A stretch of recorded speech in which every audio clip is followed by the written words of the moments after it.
Prendiamo tutti. Good afternoon. I'd like to invite everyone to take your seats, and now we can begin this session. And I really would like to start by thanking all of you for being here, because we're here for something that is very, very important, very, very sensitive, and all of the people here really care very deeply about this subject.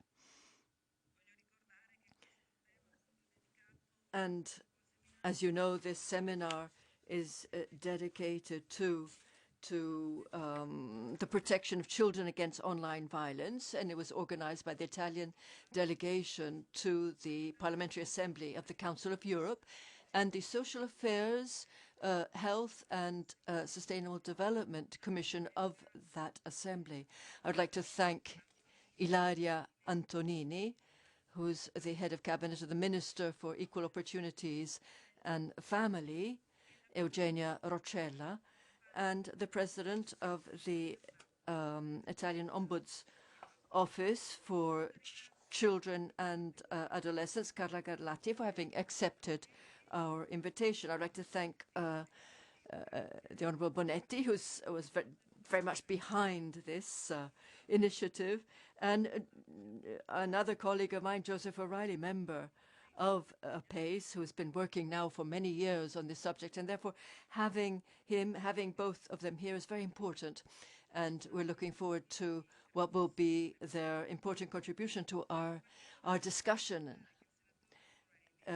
Senator O'Reilly was also the rapporteur of the report on the protection for children against online violence, a report that was adopted by the Parliamentary Assembly in April 2024, this year. And it invites international members of parliament to adopt concrete initiatives to address the very severe risks of online violence. The Council of Europe is really on the forefront in this area. We have a project called Parliamentary Action for the Rights of the Child 2024-2027. And its aim is to foster coordinated action and the adoption of good practices. And we're looking forward to Senator O'Reilly's discussion of his report. Senator Malpezzi, who also signed the draft legislation for the protection of children in the digital dimension, which is currently before our Senate, will discuss what the Italian Senate, what the Italian Parliament is doing in this area. I would like to thank all of the other members of parliament who are here, the representatives of the many associations that work on the protection of children who have signed up to this initiative, and special thanks really go to the Italian and Irish children and adolescents who are here with us today, and they're taking part in a project working together with the Italian Ombuds Office for children and adolescents. And having you here is really important because it means that we can hear directly from you who are experiencing this firsthand and are aware of what is happening. We're really looking forward to your contribution, and we're looking forward to your active participation in the second session, which is very important to build this sort of legal framework that we're trying to fine-tune and to adapt to the situation and make sure that it's up to date. So please feel free to contribute, ask for the floor, contribute your experience. It is of special importance to us. We want to defend your freedom to grow up, to increase your knowledge, to develop your personalities, to benefit from the huge potential that the web line offers. Internet is a source of information, of education, training. It makes it possible to interact, to share experience, to meet people, to learn about different areas, to bring people into contact who otherwise would have remained very distant and unknown. So it's a world that is full of opportunity. It brings people closer together. It can help facilitate mutual understanding. All of that is good, but we hope it will also help us build a world of peace, because knowing people, meeting people, having conversations with people is really the first step to building a world of peace, which is especially important today, where we see what is happening and the wartime scenarios everywhere, and it doesn't seem to be getting any better. So we've spoken about the great opportunities that internet offers, that being online offers, but we cannot just be naive and protect that the bad wolf doesn't exist. We all know Little Red Riding Hood and the Wicked Wolf. We have to ensure that children know that the bad wolf is out there and can protect themselves. And we know that the risks online have grown exponentially in the last few years. We're talking about physical violence, psychological violence, sexual violence, forms of violence that can take place, yes, but then have consequences that last for years, even for an entire lifetime. So the danger is out there, and the danger is made even worse by artificial intelligence and by deep fakes. So we have to learn how to adapt our instruments for protection to increasingly sophisticated technology. And in countering this violence, online violence, we need everyone to take part. Children and teenagers have to be aware of the risks, and they have to also be able to rely on defense mechanisms of different types, which means the presence of the family, but also the social network around them. That's the frontline defense. But then we also need the cooperation of the technological partners who can develop instruments that children and adolescents can use. We also need to have an effective legal framework that is up to date, that can reflect what is happening in this ever-changing technological environment. Then we need synergy between national and international institutions, because obviously we know internet goes beyond borders, and that includes also in the area of violence against children and sexual violence. So today's meeting is a sign of the fact that national and international authorities are paying attention to what is a highly topical subject. We want to have a constructive dialogue that will lead to tangible, concrete results. So we are really grateful to you for your presence. We're looking forward to your contributions. And together we want to work to achieve results. And we're especially looking to your contribution in the third panel. And I'm speaking to all of the young people here. Thank you once again. And now I'll give the floor to Ilaria Antonini, who is the head of cabinet for the Minister for Family and Equal Opportunities, Eugenia Roccella. You have the floor. Thank you. And thank you all. I'm here really to bring you the greetings of Minister Roccella, and I have a message from her. She is the Minister for Family, Natality and Equal Opportunity. So I have this message, and I'll now read it out with some also commotion. It's the first time that I'm speaking before such an important public of mostly young people. So I find it moving, and I'd like to express that and also say how joyful it is to see so many youngsters here today. So good afternoon to you all, and welcome. I'd like to thank all of you here, thank the Parliamentary Assembly of the Council of Europe, and Elisabetta Gardini, who leads the Italian delegation. Member of Parliament. Unfortunately, I'm unwell. This is the Minister speaking, and I can't be with you today much as I would have liked to, but I would like to share a few thoughts with you. Your meeting is very important. It's very important because of the subject that you are addressing, but also because of the approach that you are following, and that is that we are directly involving young people. And when we talk about these subjects, we need to be realistic. We need to look at the news and read about the many situations of unease, of violence that exist. But we also need to create hope, because whenever we give children and teenagers the chance to really speak themselves, we can see how resourceful they are, how full of initiatives they can be, and they just need to be listened to and supported. So we need a realistic approach, but also a hopeful approach. And the two together should make us feel more responsible in the face of of all of these events, these developments that are happening in our modern world today, in particular in the digital area. And the experience of the pandemic, the COVID pandemic 4 years ago, has really contributed to this, and it has shown how urgent it is, and also the fact that there's more loneliness, parental networks aren't as strong. All of this is making the situation worse. It's amplifying the phenomenon. And we have new forms of dependence that are arising, and also a crisis in education, in particular in families. And all this means that often going online is sort of like a haven. It's a way to socialize, to meet people. But we also should remember that it's also it can be a dangerous place. For our young people, we must try to preserve the opportunities that the web can offer, but always recalling the need to prevent and counter the risks.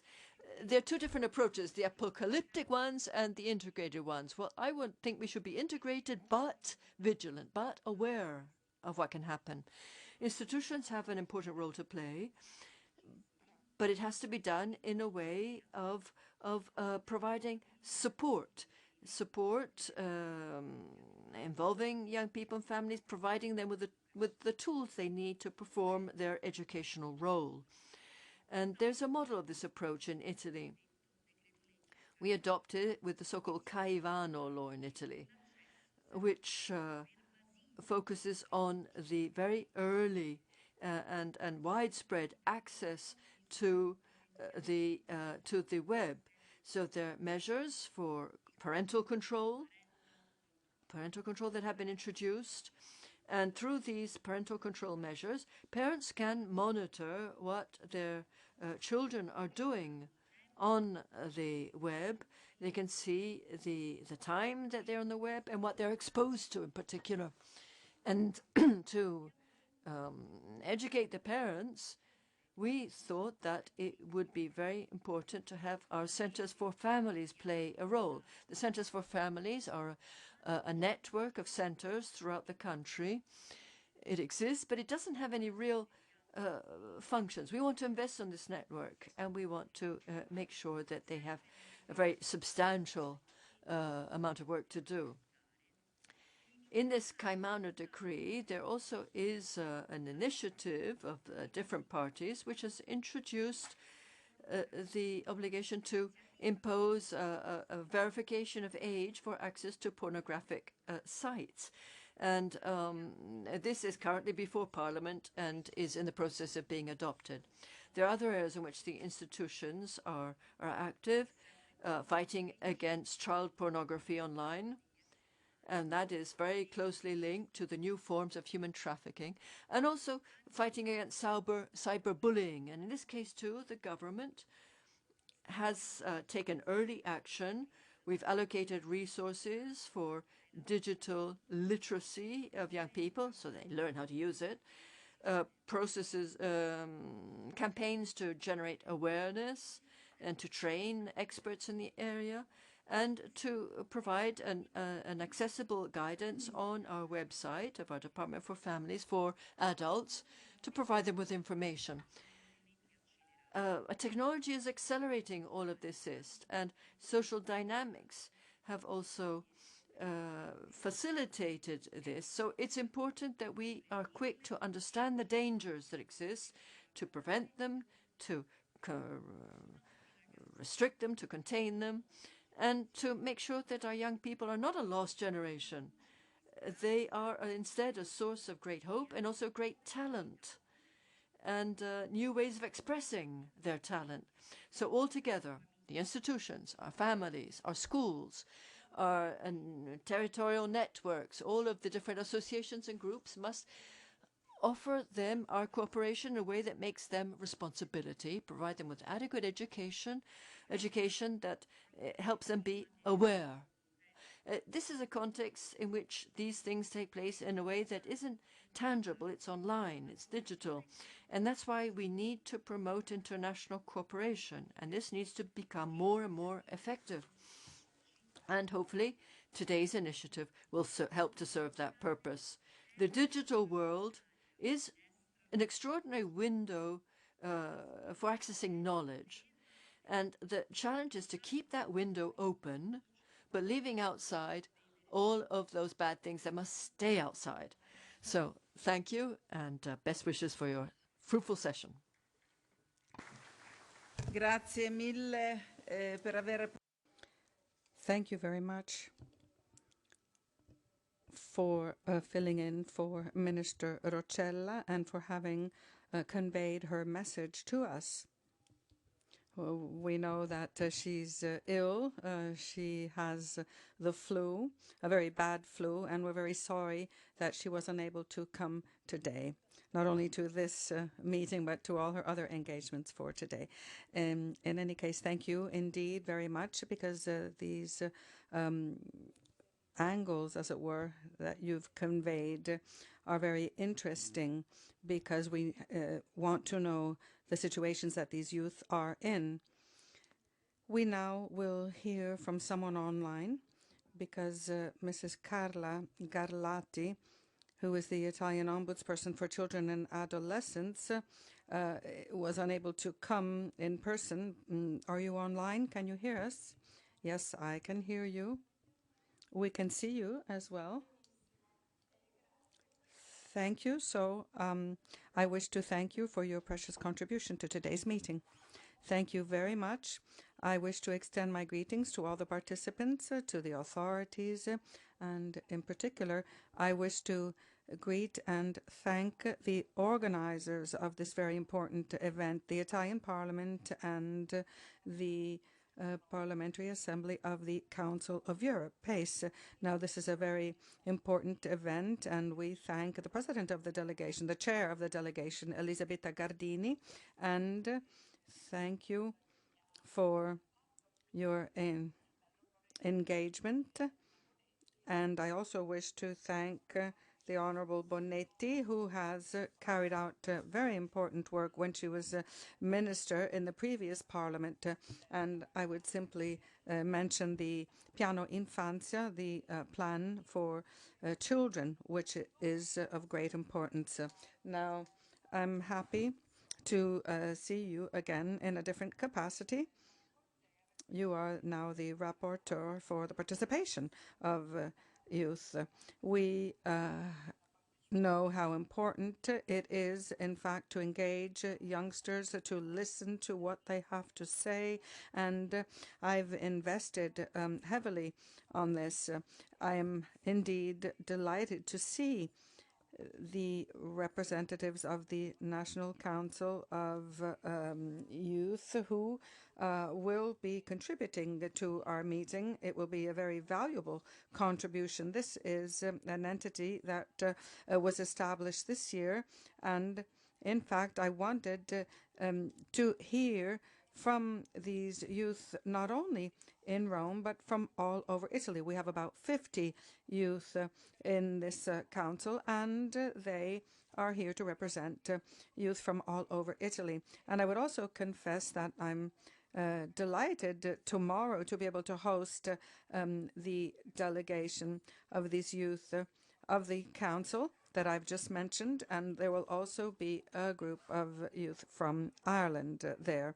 I wish to thank the interpreters as well for their interpretation service. I preferred to speak to you in Italian because I feel a lot more comfortable, as I'm sure you can well imagine. So again, I wish to thank the organizers of this important event because this is a way of highlighting one of the most sensitive and most important challenges that we are facing, online security of youth. Of course, we all use internet and it offers so many opportunities.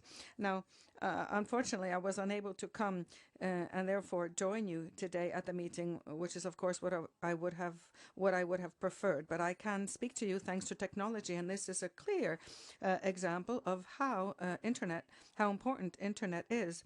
However, we heard already from Elisabetta Gardini how we must be careful nonetheless, because internet contains many perils. Of course, we have opportunities, because access to internet is one of the fundamental rights of youth, and this is what the European Parliament has established. But we know that there are many perils as well. For example, cyberbullying, grooming online, and harmful content on internet that these youth can access. And not only talking about pornography, I'm also referring to other harmful contents, instigation of violence, the use of weapons, or just improper behavior whereby youth, especially girls, become anorexic, and it is very difficult for them to recover. So we must protect these youngsters, these minors. This must be at the very center of our public policies. Now, this isn't a problem that can only be handled by one state. We need to realize that this issue has to be tackled globally. We need an interinstitutional, a transnational approach to this problem, because this is the only way that we can hope to find a remedy. And this way, this online violence, which is made up of many different forms of abuse and exploitation.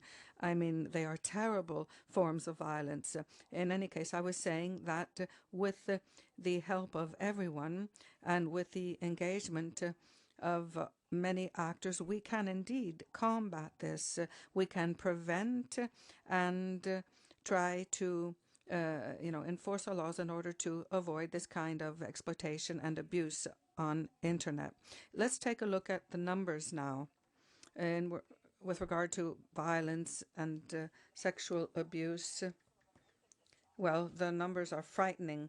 I can't read them all out to you, of course, because it would be too boring, I'm sure. However, some of them are important because in the past 10 years in the European Union, we've seen a 6,000% increase in the number of reports of abuse against minors. And the International Watch Foundation also detected a 64% increase if we compare the pre-pandemic and the post-pandemic period, an increase in sexual abuses online. 2023 was the peak year, unfortunately. And the International Watch Foundation pointed out that the pictures, this material has increased considerably, and therefore we must be very concerned. We are astonished. Sexual violence is one of the risks that is recognized by the World Health Organization as well. Why? Because and this is something that was pointed out, but I wish to repeat it, because it impacts the lives of these youth, and it impacts their psychological health. In fact, they are not allowed to experience their own personal growth in a serene manner. They have too many problems and concerns. It's difficult for them to build up relationships with others, and it even impacts their education. So this is permanent damage. You see, the European Union has certainly focused on the fight against the sexual abuse of minors, and today we are awaiting the conclusion of interinstitutional negotiations. In other words, a proposal which introduces a long-term legal framework for the prevention and counter-crime, so crime prevention and counter-crime. And it was in 2021 that they extended this to April of 2026.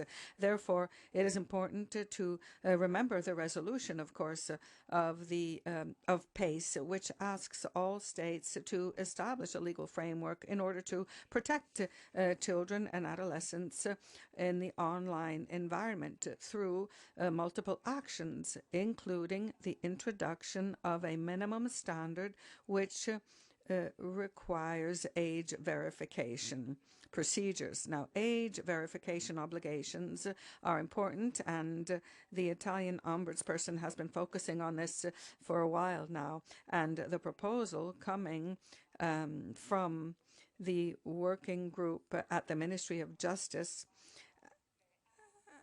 AGICOM participated, and the ombudsperson for the protection of personal data. so communication and personal data ombudspersons. And this is a proposal that I've been working on myself.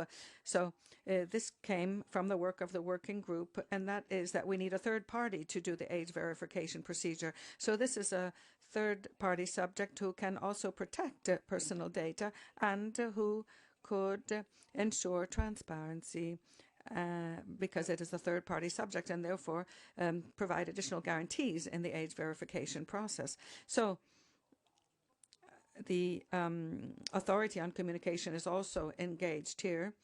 We have the Decreto Caivano, which was mentioned earlier, and we don't necessarily have to go into this again now. In any case, the Italian lawmakers are aware of this issue and that it is important to have age verification and also to set age limits when it comes to accessing certain social media platforms, for example. So as an authority, we have also dealt with this, and in 2016, and then with the coming into force of the European regulation on the protection of personal data, we said that we should set the limit at 16 years of age.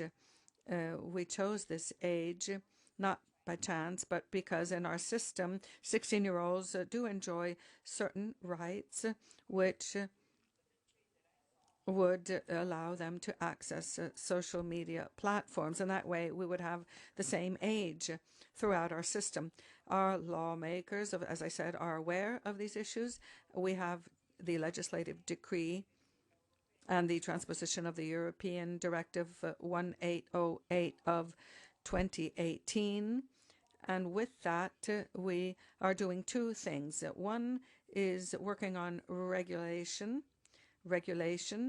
of the platforms, and the other line of action has to do with digital education, online education. On that subject, we have multiple laws.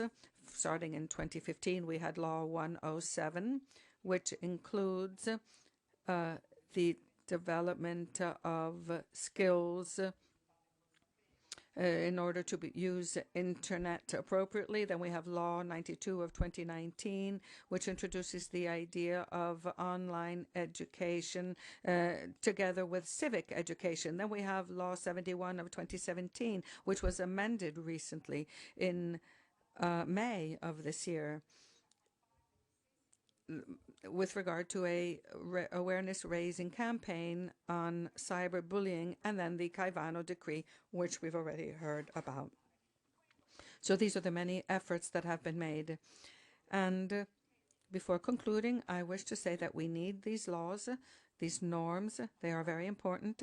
And I know that you'll be discussing this afterwards, so I wasn't sure whether to mention it. In any case, here in the Parliament, they are examining bills to limit access to social networks, social media networks.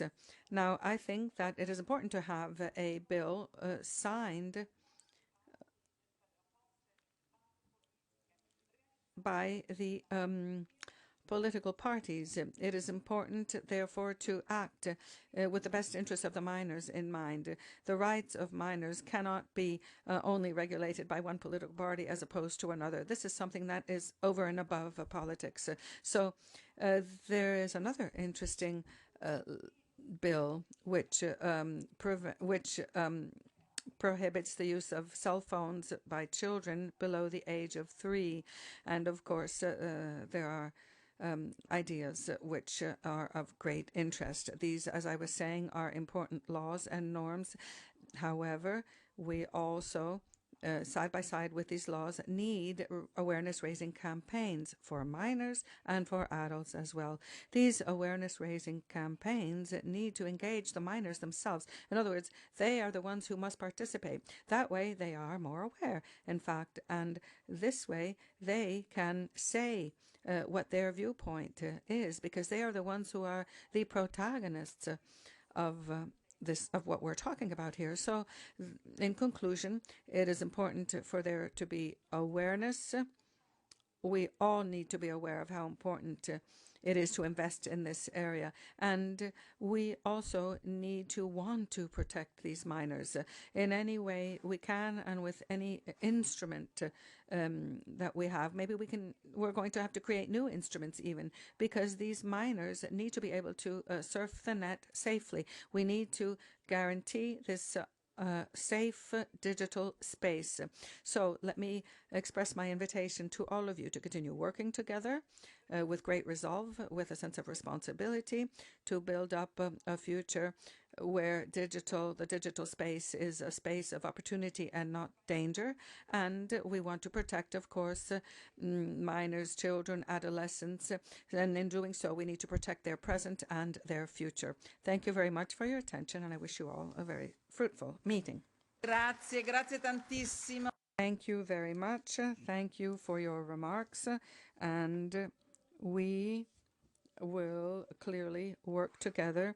We will accept your invitation. We want to show our youth that we are united on these issues. Otherwise, we would be setting a terrible example, wouldn't we?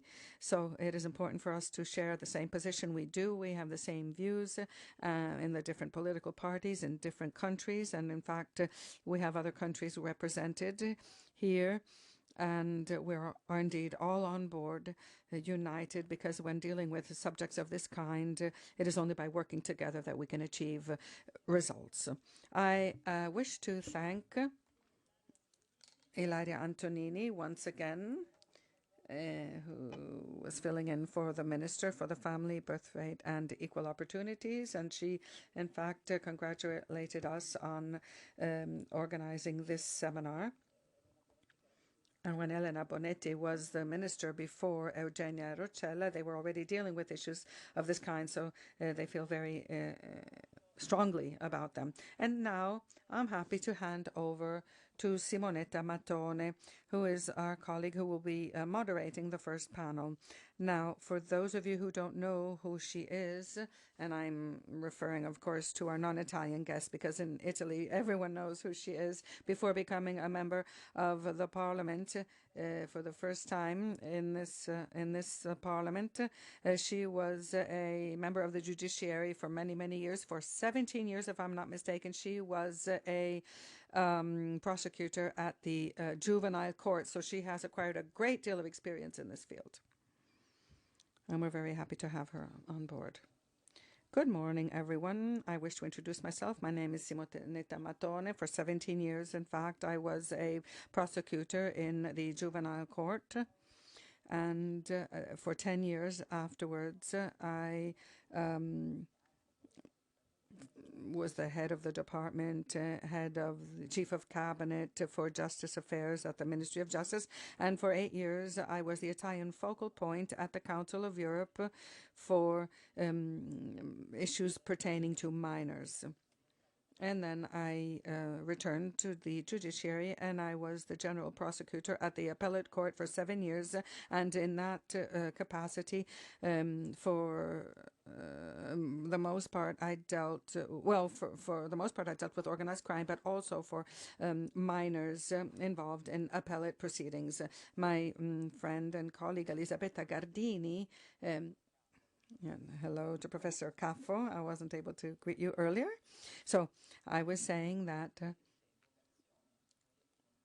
I've been involved. I've had this calling. I don't know if it's a curse, because when you deal with issues such as the violence against minors and online violence against minors, well, of course, this is very emotional. It's a very terrible feeling when you see what happens. And I've known Elisabetta Gardini for many, many years now, before she became a member of Parliament, and I accepted, therefore, to moderate this panel when she asked me.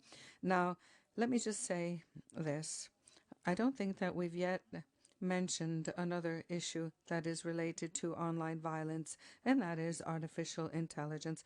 I don't know whether you've already discussed this in other presentations, because I am already working on the third event on artificial intelligence, the dangers of AI, and the fact that it must be anthropocentric. What does it mean? It means that man must be at the center of this challenge, if we want to call it that. I, however, also see this as an additional enormous danger in connection with online violence, because with AI you can do many things without too much trouble. So let me introduce our speakers. We have Joseph O'Reilly, who is a member of PACE. Simona Malpezzi, I don't see her, but she's online. And we then have Ernesto Caffo, who is here in person. And then we have Marisa Marrafino. I'm glad to see you as well. So I'm happy now to hand over to our first speaker, Joseph O'Reilly, who will talk to us about the report of PACE, the PACE report on the protection of children against online violence. Thank you very much, Chair.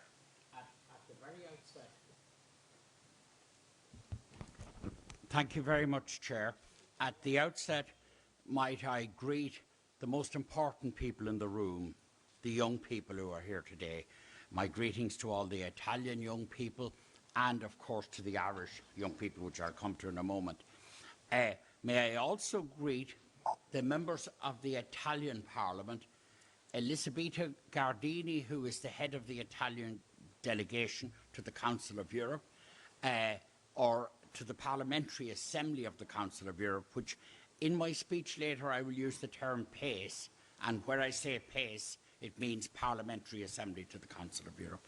I would also, in that context, like to greet Elena Bonotti from Italy here, from the Italian Parliament, former minister, and a member of the Council of Europe, the PACE delegation also, and we're honoured that she's here too. I want, of course, to greet my other colleagues from PACE, who are Carmen from Spain, George from Greece, Lauren from Spain, and welcome them and thank them for all their inputs to our dialogues, and they will have further inputs later. I, of course, want to acknowledge the Italian Parliament and the Italian organisers here and say that it's wonderful to be in this beautiful palace, Monte Statutorio, a beautiful palace here, beautiful Parliament buildings, and it's great to be here. I want to thank from our Secretariat, our administration in the Council of Europe, great people who put a lot of background work and make all this happen, and they are Alexandra, who is a powerhouse here, Priska, of course, as well, Eileen from Ireland, and Louise Barton, who keeps a weather eye on the entire operation. Now, if I might, just before I get into the substantive remarks, especially greet the National Youth Council of Ireland. I'm absolutely thrilled that you and your leaders are here. I'm honoured that you're here on foot of my report, and that my report has been the background to you being here, but I'm thrilled that you are, that we have representatives Corlin and Og from Ireland. And in fact, my eldest son, Alexis, I'm very proud of my three sons, and they're one of the reasons I'm very interested in this issue. But my eldest son, Alexis, is a former member of Corlin and Og, and was a spokesperson on many issues in his day. He's certainly a very articulate spokesperson at home anyway. I want to, it's wonderful to have you here. I gather you were in the Colosseum this morning, and I understand that when you were in the Colosseum, you were looking around for Paul Mescal and were disappointed not to discover him. But that's, maybe if you go back in the evening, you might find him. So there we are. But I was at Gladiator 2 myself. I thought it was brilliant.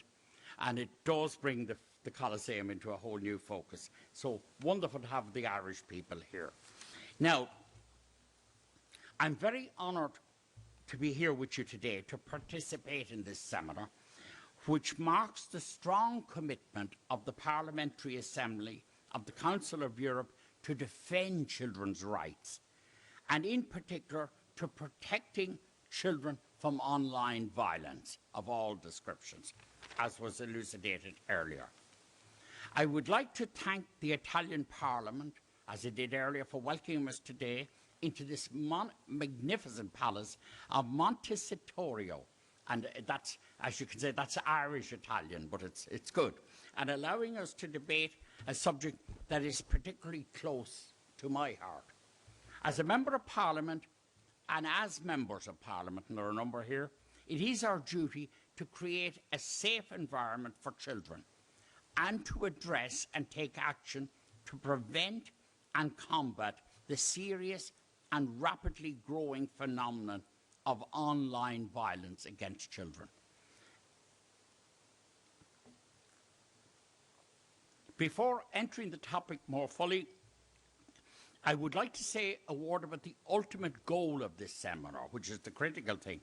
We have gathered here today to present PACE's views and recommendations, which I'll be doing in a moment, on the topic of preventing and combating online violence against young people and children. The term children, of course, incorporates young people right up to adulthood. And to discuss the follow-up of a PACE resolution on the subject, which was the follow.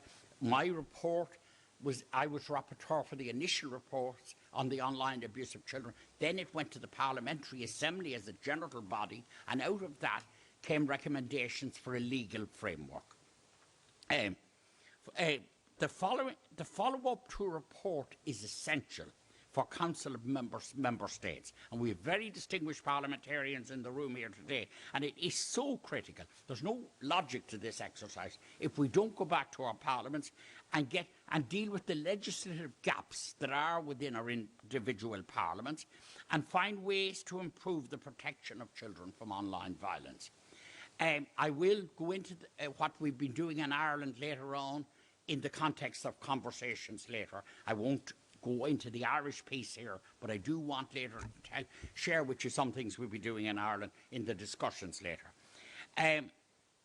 The seminar will provide an opportunity to exchange with parliamentarians from different countries, such as Spain and Greece, and we'll be hearing from my distinguished colleagues there, but also with other key actors in this field, such as representatives of international organisations, namely Interpol, critical to getting this dealt with, the criminality dealt with internationally, of social media actors such as TikTok and national and international NGOs, and I'm proud that my Irish NGO are here with their leaders. In this regard, I would like to recall that despite the need for a collective effort, PACE resolutions are addressed primarily to member states of the Council of Europe and their institutions, including national parliaments. So they go to the national parliaments for action. By adopting national legislation, scrutinising the compatibility of the work of national governments and parliaments with international standards, and allocating adequate resources, which is also important, national parliaments are key actors for advancing the PACE agenda and better protecting children's rights in Council of Europe member states. By reason of their privileged access to the national population, national parliamentarians are optimally placed to raise awareness of Council of Europe standards at the national level and can contribute to increasing the level of acceptance of international and national measures that are taken in the best interest of the young person. This is true also for the topic of young people's rights and children and young people's protection, on which the Parliamentary Assembly of the Council of Europe has been particularly vocal. The Council of Europe has always stressed the importance it attaches to the issue of children's protection and its commitment to the welfare of children as a group in need of special protection from all forms of violence. The entry into force of the Lanzarote Convention in 2010 and is undoubtedly an important step in the fight against sexual violence on children and their exposure to it. And the intergovernmental and parliamentary sectors worked hand in hand to promote this. The Council of Europe then adopted a strategy for the rights of the child, 2022 to 2027, which freedom from violence for all children is identified as the first priority to guarantee the rights of the child. And I must say that today is an important milestone in that strategy.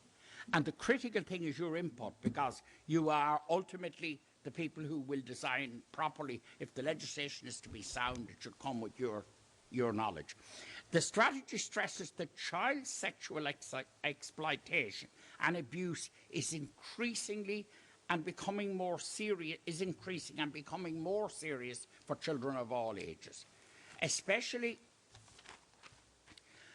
since the outbreak of the pandemic, as was alluded to earlier, I think, by Ilario from the government, which has led to children being overexposed to age-inappropriate content and behaviour. As members of Parliament, it is our duty to find a solution to this problem and contribute to creating a safe digital environment for children, because the whole digital area is exciting and positive once we deal with this matter. This is what motivated my involvement writing the report on online abuse, and as I said, it's important to me as a parent of 3 adult sons, but also as a teacher by background. My teaching background gives me a critical awareness of how this matters. The resolution that came from the Parliamentary Assembly was the protection of children against online violence. It was adopted on April 24, and it set out several key elements to make up a legal framework for every country. And I presume now to quickly go through those. First of all, we need to introduce effective age verification obligations on websites, particularly on sites providing goods and content which are not intended for children. And I will be interested in the discussions on how you perceive that, where the cut-off point should be, what should be excluded, and what you think should be done here. Secondly, we need, according to our legal framework from the Assembly, we need to ban harmful deepfakes and ensure the removal from digital platforms. Again, your thoughts will be interesting. We need to set up hash databases to identify and locate children subject to sexual abuse or exploitation.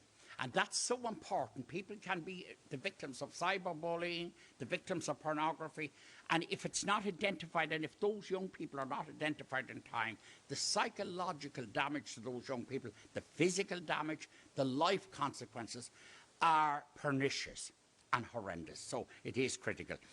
Seeing the legal basis for age-appropriate, setting a legal basis for age-appropriate mandatory comprehensive sexuality education. And the word mandatory is critical here. We need sexuality education by right, by law, by reality in every classroom, in every school, right across the continent. And I would be interested in your thoughts on that and how you find what your current experience on sexuality education is and where it goes, because it's important to prevent homophobia. It's important to prevent online abuse. It's important to give an awareness of where pornography can impact on lives. Involving and raising awareness of children and parent carers.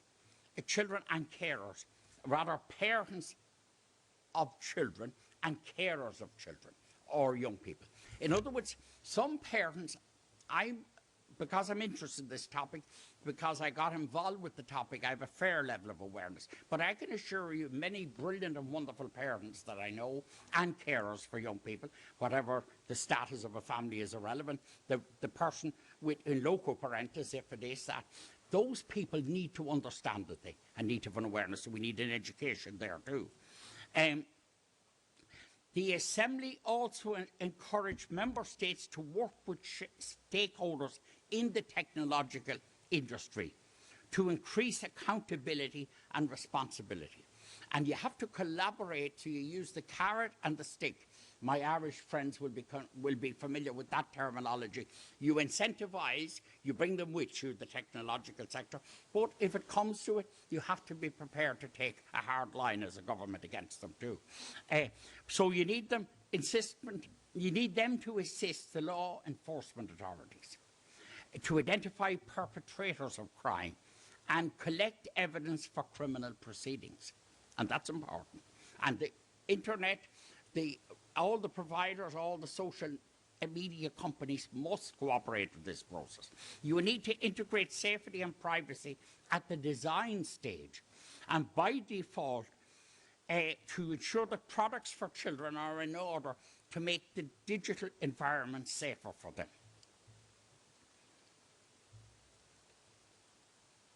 Finally, the Assembly urged those states that have not done so, and this is so important, to accede to the Council of Europe conventions to protect children against sexual abuse and to counter cybercrime, and to exchange information on child sex abuses through Interpol. I think Interpol are so critical here, because this can be transnational, and it needs Interpol to deal with that. Now, we face many challenges, but I see two areas that deserve special attention. I commend them to you for discussion, to our young people, when you're talking back to us and making suggestions and making ideas, that you would look to these two areas. Artificial intelligence can pose a danger to children, but it also has wonderful potential for detecting child abuse, material online platforms, and for spotting suspicious behaviour on social networks. So we must harness artificial intelligence to deal with that. And as governments, as government departments, as legislators, as educators, as everything, we must look to how artificial intelligence can be used for the good and to catch the wrongdoers and to prevent the wrongdoing. Prevention of violence is key and needs a legislative intervention. And that's why it is critical that we have mandatory, and mandatory means by obligation, without discussion, mandatory and legally binding age-appropriate sex education, so that we can help children prevent, identify and report abuse in this regard. I recall that the Council of Europe is currently working on the adoption of a recommendation for Member States on the topic of age-appropriate sexuality education, and that needs implementing. So at that juncture, and with having identified what we consider important at the Council of Europe, what recommendations have come on foot of my report from the Parliamentary Assembly, I now want to thank you for listening, but what really is the relevant bit here, and the fascinating bit, is your input. It's what's going to come in this direction, not this way. Thank you very much. Thank you.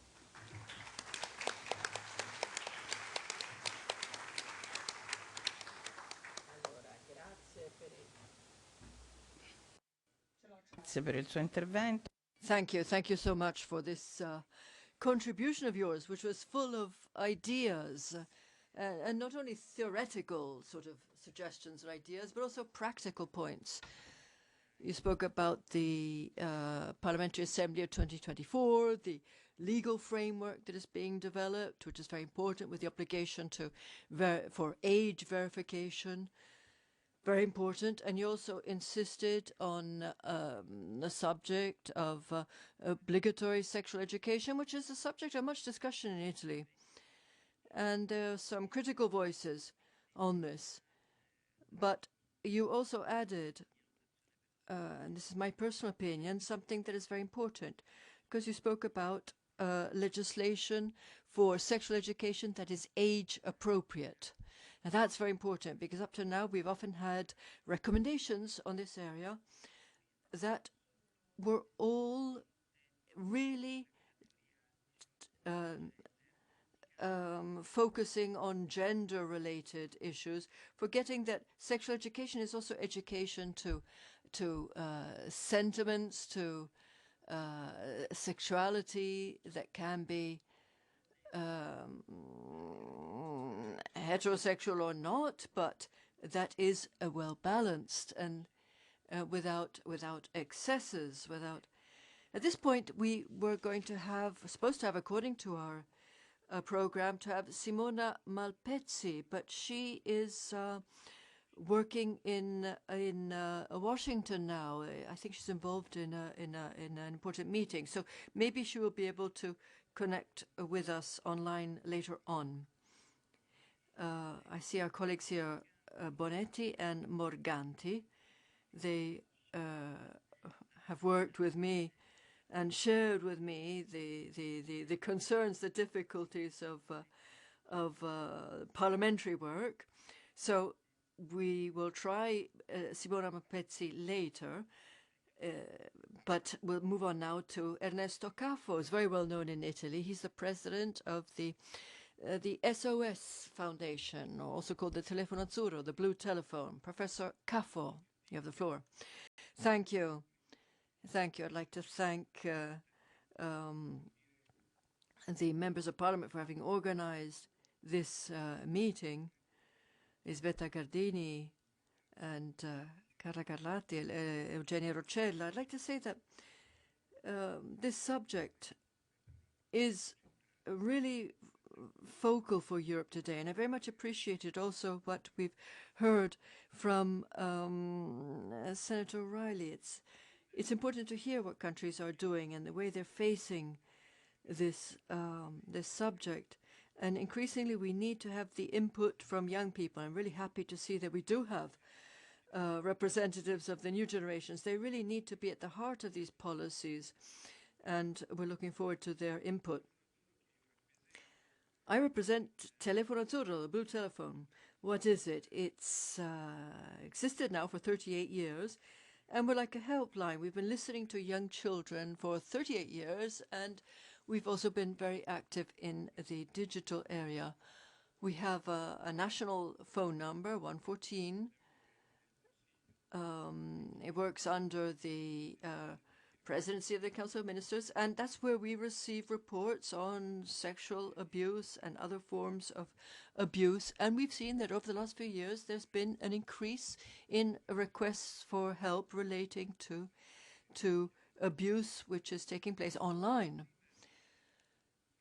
So what we see happening today is that there is an expansion in very violent material, including violent sexual material, which is being produced also by adolescents themselves. And this is material that can become really the reason of great dangers, sextortion and bullying, and it entails very special risks for the mental health of minors, of children and adolescents. And what is important is to see how this material can be reported. I know that in Europe there are some interesting indications that have been provided, and calls for regulation that could help to contrast these phenomena. I know that under the Hungarian presidency, a joint document of most European countries was reached on how to address this.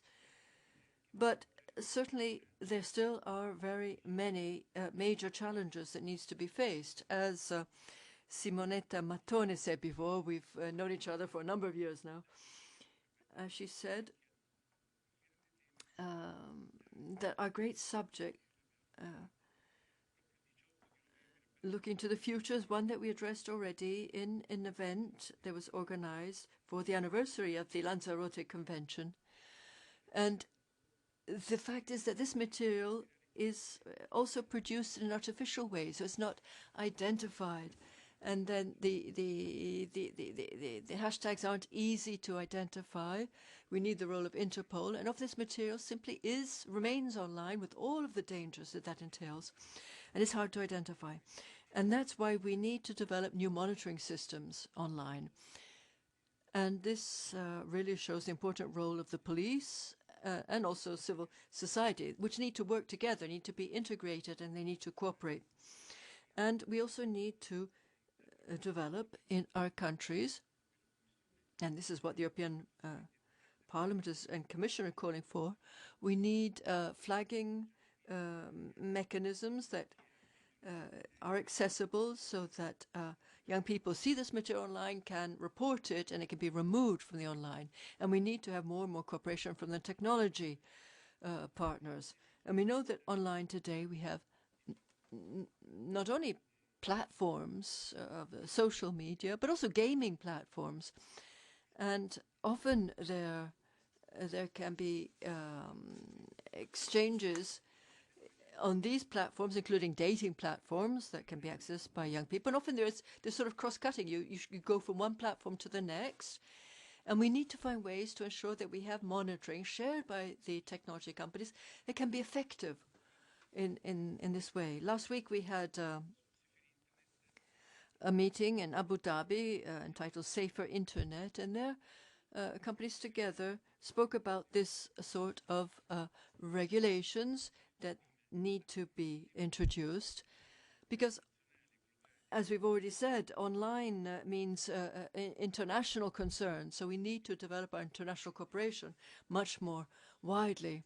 And this sector, this area, for the protection of youth also needs a lot of research to be done. So we need to have cooperation of academia, we need data, we need knowledge, and we need closer and closer cooperation of those people who work in contact with young people, and give children and adolescents new mechanisms, new ways to think critically about the network, because this is a challenge for the future generations. But also we have to understand that the new generations can also teach their teachers today. They can teach people who have institutional roles about what needs to be done, the paths that we need to go down. Because we have situations before us that are changing so rapidly day by day. I'm a psychiatrist in my everyday life, and I see how much a digital world is changing people's minds, cognitively, emotionally, socially. And often we don't realize what are the issues out there. And we need to have ways to help the victims, those who are affected by this. And we need also to be able to identify the perpetrators of these dangerous behaviors that can be criminal behaviors. So we need treatment, we need ways of identifying and also treating, and victims need to find support, the help they need, and it has to be effective support. So building together cooperation between academia, researchers, civil society, institutions, governments, and the companies, all of this is the big challenge that we have before us. Thank you. Thank you, Professor Caffo. As usual, Ernesto Caffo was scientific, but also very pragmatic in his approach. And I'm saying this because he has raised the issue of all issues, the one that really we read in our newspapers every day, in the crime reports, and that is the criminal use of what is being produced, sometimes by game, for play, unawares, but then used criminally. And we, on our newspapers, we read this every day. We read of suicides of adolescents or even younger children who simply cannot withstand the great burden of the blackmail and of being shamed online. And this is something we have to face. We see widespread cyberbullying and bullying, and this is leading to a universe of life that it is limited, but it is a very sick world. And so society must be aware of this and needs to take the right measures to face this, and we need to have an effective response. And I personally I'm literally overwhelmed by requests from parents whose children have been the victims of this and simply cannot find a way out of this situation because the children are so shameful, and they feel shameful, and they can't come out with it. And it's a new development, and we experts have never faced anything like this before. I've been told that Simona Malpezzi is online now, so let's see if we can have her from New York. Good afternoon. I hope you can hear me.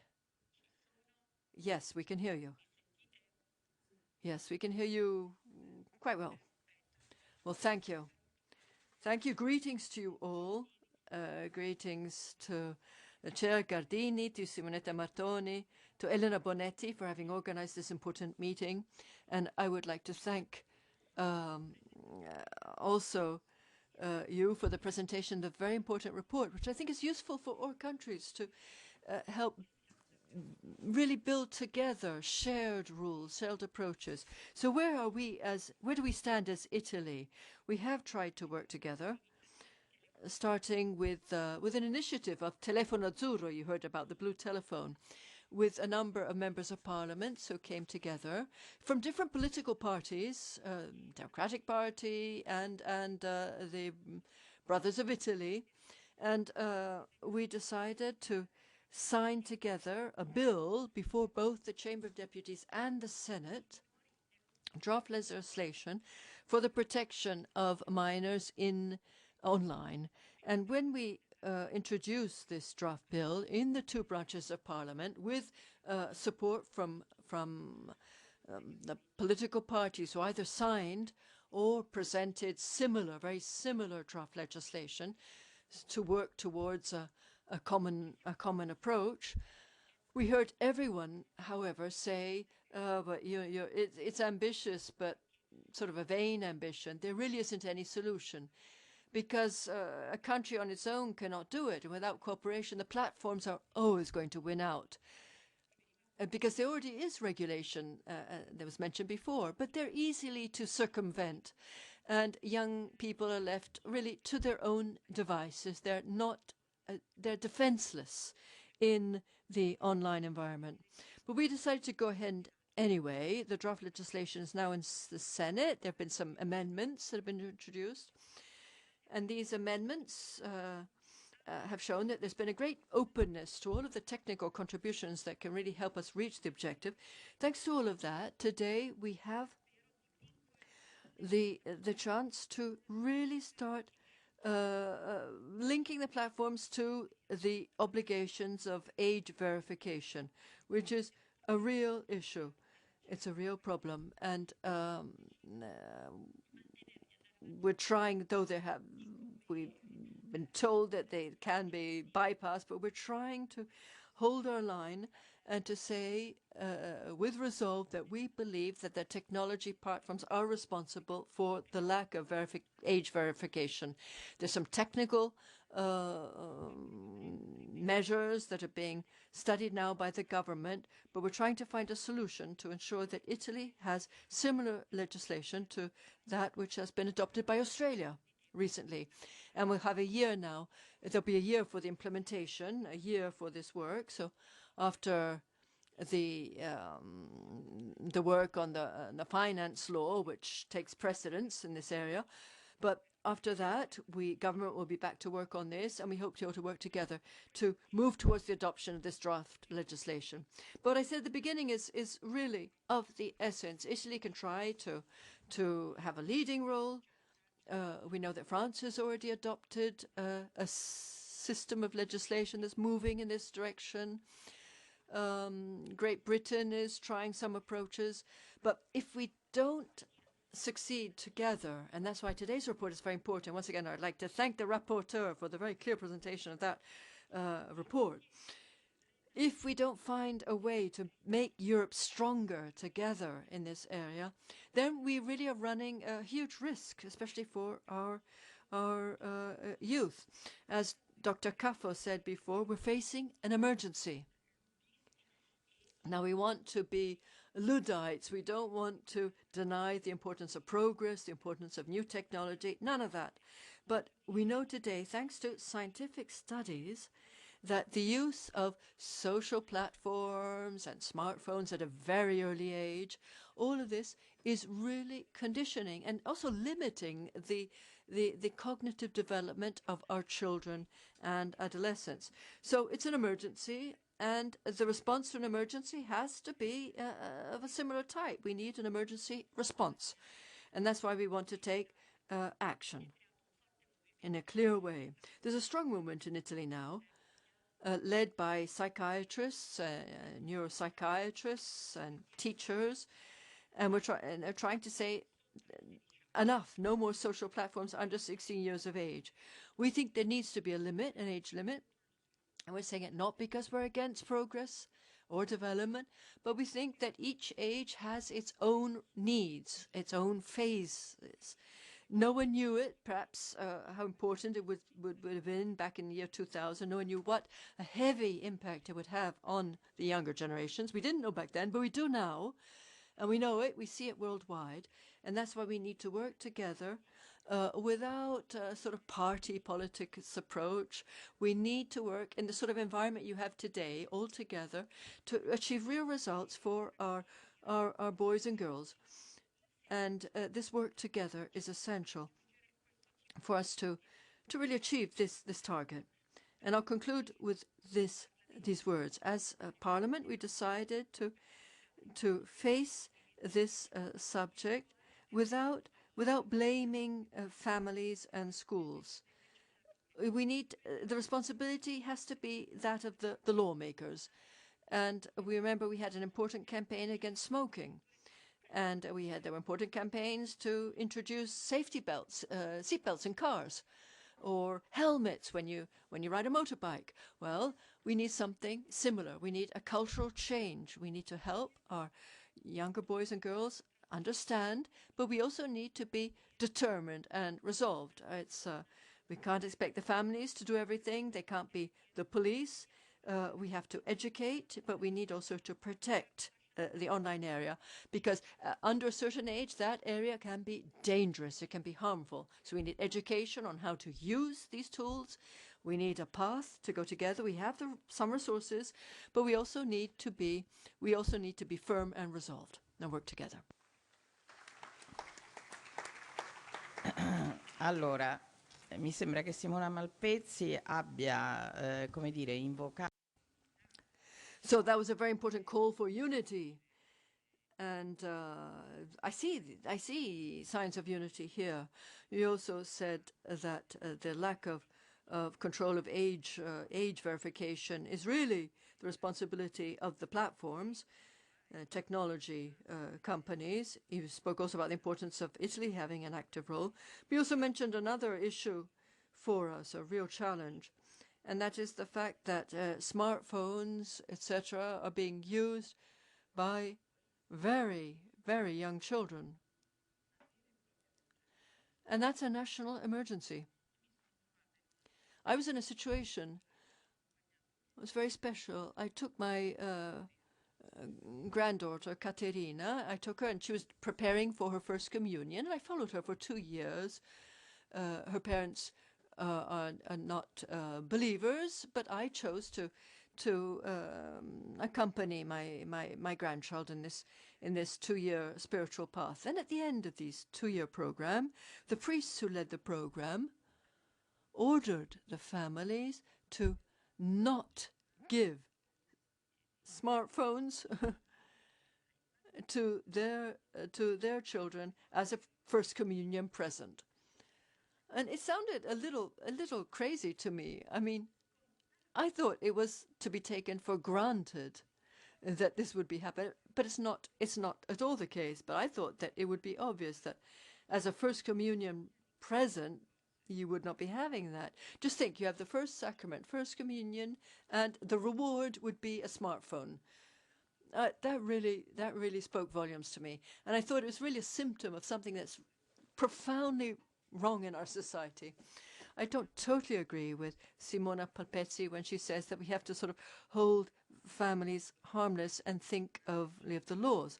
I think that if people are giving smartphones to their children, we're speaking about 9-year-old children here now, I think there's an issue with the families. So our cultural project, I think, has to be also to really involve and convince the families and to make them responsible for that, so that it becomes natural not to give a smartphone to a 9-year-old kid. So that's my personal thoughts. I see some nods in the room, so maybe I'm not alone in thinking this way. But I'd now like to give the floor to Marisa Marafino, who's a consultant and a digital expert for the Terre des Hommes organization. Marisa Marafino. Good afternoon to you all. Thank you for this opportunity. My name is Marisa Marafino. I'm speaking on behalf of Terre des Hommes, and I'm also speaking as a lawyer. Terre des Hommes is an association in Italy, also a federation in Brussels, and it works on the protection of children. And in my legal practice now, I've been working for the protection of children for 20 years now. I work a lot in the tribunal for youth. And I've also been working with many victims of online crimes and the sort of situations that this interesting panel is addressing. And I would like to speak about some of the areas of protection that we've seen in this profession. I'm trying to speak clearly because I'd like everyone here, including the kids here, to really understand me. Because then we're looking forward to our discussion. We're looking forward to a dialogue with you. Because for many years, the sensation I had is that, unfortunately, there hasn't been this conversation with younger people, and which has made it more difficult for us as professionals to really convey these important subjects, which affect children and adolescents. First of all, and it's important for your lives as people and your future. So I'm going to try to speak clearly and speak about some of the proposals for reform that as Terre des Hommes we have been supporting in Italy, and we hope to see a successful outcome in the near future. We've heard about the resolutions that are very important, and there have been several in this period. The main subject has been age verification. We in Terre des Hommes have been speaking about the fact that in many dating applications, underage children are signed up. Now, they should be reserved to people who are over 18, but it's very easy to sign up, and underage people have enrolled in these dating sites, and unfortunately that can be dangerous. And in fact, there have been dangerous situations, and there have been crimes and revenge porn, also sharing of intimate material that was shared and then used for revenge, and that's also due to these dating sites. And we know that there has been thinking about this age verification. But we think that it's important that we have a very practical approach, because the platforms must be held much more accountable for this.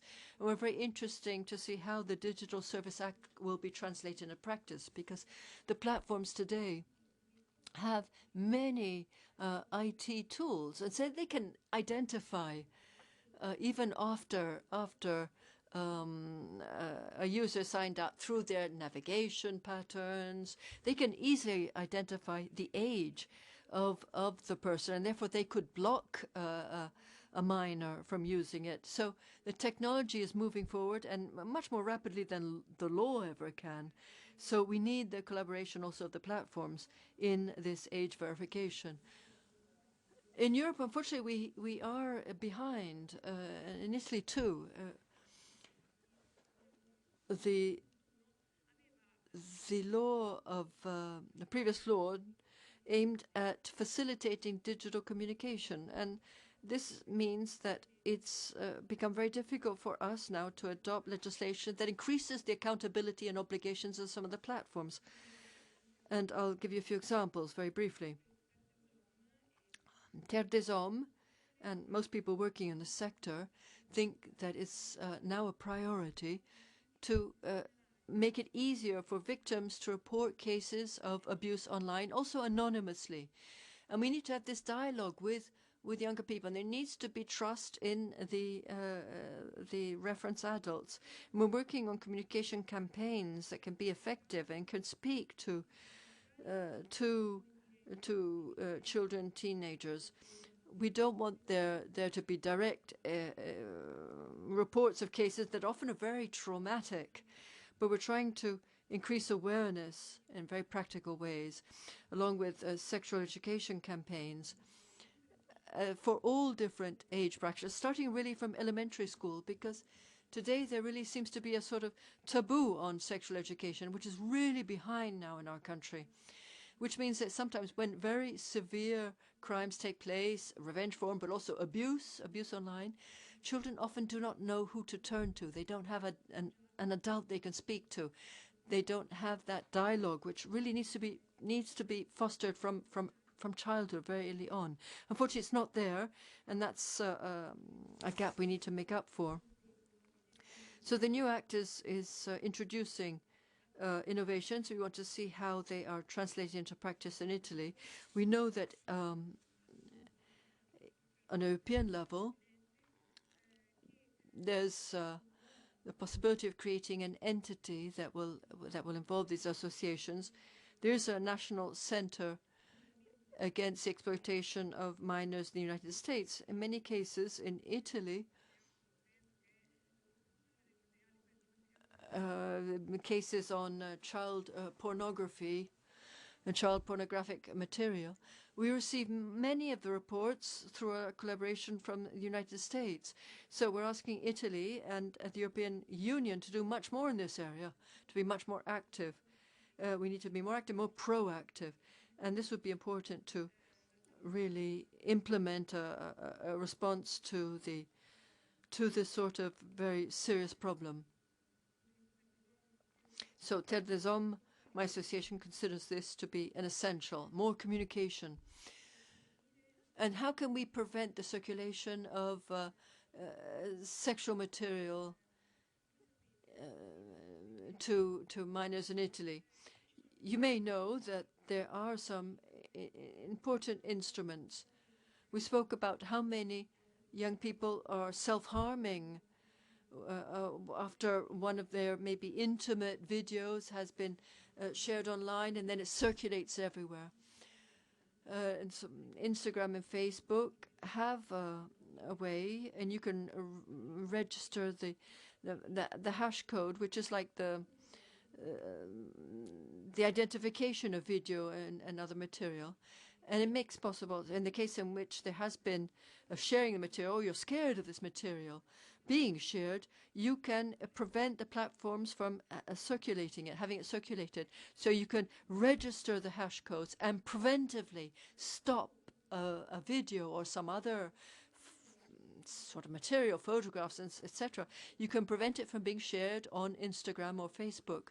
We want this technology to be obligatory and implemented by all of the platforms, because think how useful it can be, knowing psychologically that the video that you may have given will not circulate because you can report it in time. So the instruments are out there, and it makes us really angry as lawyers, as professionals, because the technology would make it possible to protect you much more and much better and much earlier than actually happens. And we're tired of seeing children self-harming and suffering so much when and we often arrive late, and we can't forgive ourselves as lawyers, and we see it, and we feel so much responsibility for that, and we simply cannot delay it. So we need to take action much earlier, and this mechanism can be really important. And then you might also know that in the platforms there's something called cryptography, messaging platforms often communicate child pornography. Now, we're not going to propose massive control on all devices in any cases, but we do think that there should be a good balance. And so cryptography can be disabled by certain cases. With, for instance, law enforcement in certain cases, they should be able to disable protected messages. We need to get a balance between privacy but also protection, in particular protection of children. And in a balanced approach, these messages should be deciphered, and the police should be able to decipher these messages if they are legally entitled to, and if they have valid reasons to believe it is important. We also talked about deep fakes when we know that, for instance, in Italy, we're looking at legal reform in this area, in the area of artificial intelligence. When the law on revenge porn was approved, we'd already mentioned the fact that it hadn't also covered deep fakes. So deep fakes can be produced by artificial intelligence or at least manipulated images. And there's a gap now in the legislation. And we believe that that gap definitely must be covered. And we've already made some proposals, and we need to integrate the law. This needs to be seen as a crime. Time is short, so I hope that this was just the first chance to come back to the because there really is a lot to be said in this area. But just 3 flashes: identification of the perpetrator of informatic crime, especially when disseminated through social networks. Usually we have defaming as a crime, and then there's a sort of criminal escalation. You start by offending someone, and then the crime becomes worse and worse. It can go to molestation, to abuse, to stalking, and it can go all the way to physical violence. Now, if those who start by offending someone are never punished, then you can't stop the escalating. So it's important to identify these crimes at the beginning. And often these crimes are simply filed away. But if something very offensive is written in a nickname, and we at our tribunal have received, we see the sort of messages that are sent, and they're simply filed away, they're forgotten because social media do not provide the possibility to identify who is responsible. Now with 2-factor authentication and cell phones, it would be really easy to identify the use of the social. They refuse to do so because in the United States defamation is not a crime. And they reject even the requests coming from prosecutors. So we want to be, if identification is not to be given to a prosecutor, but there needs to be a judge who will assess the prosecutor's request for the information. But if that is approved, if the judge says yes, then we cannot accept that a social platform say, sorry, can't tell you who it is, cannot give you that data, or this account is not violating our conditions for social media, social platform use. Because we know that this can be very harmful. So we're in a paradoxical situation. I've started working on this area before social media existed. I saw them come in to be created in 2004. Since then, we've seen, unfortunately, that lawmakers seem to accept all of the conditions for use, and we have sort of a situation of legal anarchy. And I'm speaking frankly, but that is simply not acceptable. Last 2 points. This morning, as I was coming here, I received information called to go to a tribunal, to a court case. So let me try to explain this briefly. If you're the victim of a crime, if you're offended severely on a computer, and if we're able to identify the author, whoever is responsible for it, that can lead to a court case. Now, since the time is very long, it can often be, can often not go forward, and that depends because you also have to see where the domicile of the perpetrator is and not that of the victim. So defamation is not is not prosecuted in the place of the victim, but of the prosecutor, which makes everything much more difficult and delays the whole process. So that's not working. That needs to be changed. And I'm saying this to the young people here, given us the big present of being us here today.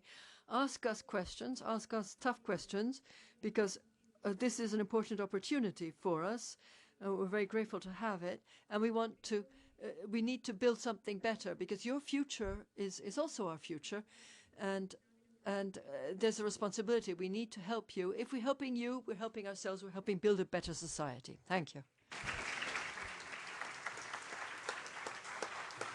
Allora, ringrazio l'ultima relatrice per il I wish to thank this last speaker for all of the information that she has contributed. It was difficult because, of course, she was very fast in her illustrations, but I did pick out some important points. The first point is that we need some sort of centralized entity that will take all reports. Now, this might seem to be trivial, but it is essential, because we do have the technology now to do this, and technology is faster than laws. So, unfortunately, this is the tragedy in this matter that we are dealing with. With regard to this enabling encryption, well, we have to balance interests of the persons involved, because, of course, it is difficult to strike a balance between the space of freedom and opposing interests, and this sense of freedom whereby there is impunity. And this is what we've been seeing in the past 20 years. But you also said another important thing, and that is that we must be able to win the trust of these children. That way they will speak up, they will confide in adults and tell them what it is that's going wrong. And then she spoke to us about how to identify these defamers and the difficulties that the judiciary run up against in identifying the offenders. So many of these proceedings are initiated, but then they are concluded without them having been able to identify the offenders. So we need to have an obligation, and that is to force people to report the names of people who are responsible for these actions. These are just a few things, very simple, but these are the challenges that we necessarily must tackle, especially since, of course, we're all involved in lawmaking. We need to realize that the situation is changing all the time, and we have to be able to keep up with all these changes. We mustn't hide behind any parliamentary logic. In other words, having a single or a double reading of these bills. We have to go right to the heart of the matter, which is what we're doing today, in fact. So I thank you all for your attention, and we're only 10 minutes behind schedule, so maybe we're going to have to wrap up here. And thank you for your attention. And I think everybody was very attentive, and everyone realizes full well how important this matter is, because many of you have experienced these situations, perhaps, or you have learned of situations of this kind. Now, technology can give a helping hand, but it can also be detrimental and damaging, so we have to make sure that we are not overwhelmed by it. So thank you again. Ringrazio tantissimo. Thank you very much to my colleague Simonetta Matone.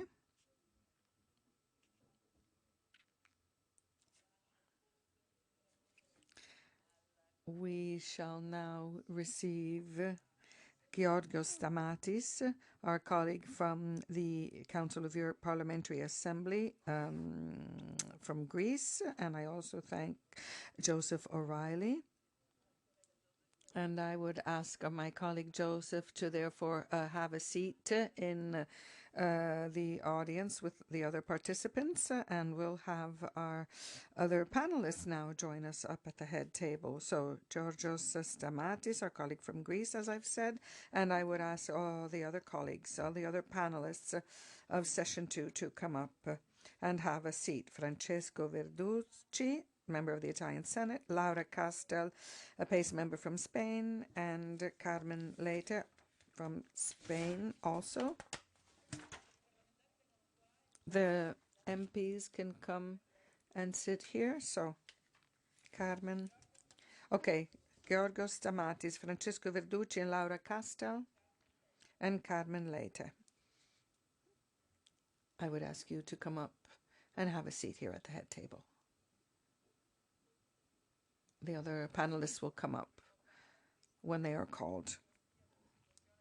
So we've had our first panel and heard from our speakers, and now I will hand over to Georgios so that he can moderate panel 2, session 2.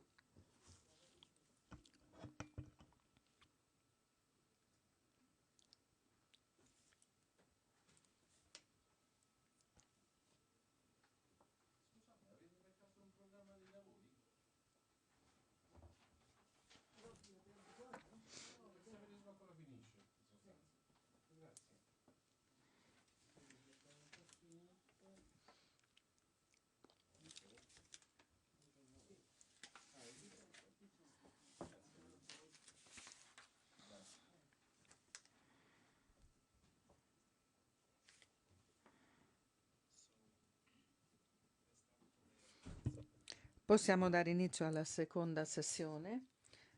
Vorrei anzitutto dire che sono onorato di essere qui, è un privilegio per me trovarmi con colleghi come Elisabetta Gardini, un importante politico del vostro paese, il mio amico Francesco Verducci e anche Laura e Carmen. Cari amici, domani noi celebriamo la giornata dei diritti umani. E quindi oggi non parliamo di diritti umani, ma parliamo di diritti, i diritti delle nuove generazioni, i diritti delle nuove generazioni nel campo dell'intelligenza artificiale. Oggi siamo qui per parlare di questo tema, ma magari c'è un altro Giorgio con il mio volto e con la mia voce che parla in un altro posto grazie all'intelligenza artificiale e magari non dice le stesse cose che dico io qui, ma dice cose diverse. Quindi dobbiamo have the privilege to live here in Europe, but you know, some applications came outside from Europe, and it's very difficult how to protect our citizens, our new generation, because the difference with other generation is now all depends about the technology. And of course, the human being can change their lives through technology, but we have to see the new momentum. And the new momentum is, for example, maybe some of you have to know that we have a TikTok application. You know, how many politicians and prime ministers have the application of TikTok? Not so many. Many of their assistants have the application because it's very dangerous, you know, to have this application. And I like to mention yesterday in Greece we have from TikTok challenge a new game. So we have one children in the hospital. So it's very difficult how to create the new generation and how to protect them from this part. But in the same time, the Council of Europe is your alliance for your future. So, and for me, it's very, you know, difficult how to see what happened the next day. You know, some years ago, we have a violence against children from their parents, from their neighbors. Now, you don't have idea with violence exist. They came from each part of the world, from each part of our society. We have child abuse, we have terrorism, we have unaccompanied children. So we have so many things. We have refugees, migrants in our societies. So we live in open societies, and we like to live in open societies. But in these like societies, we have to protect our lives and our new generation. So in this time, I would like to give the floor to Francesco Verducci, and I would like to have your attention about 5-7 minutes, you know, your presentations, to be on time. Francesco Verducci is a member of the Italian Senate and, of course, member of the PACE. So from this, we have this opportunity to produce that.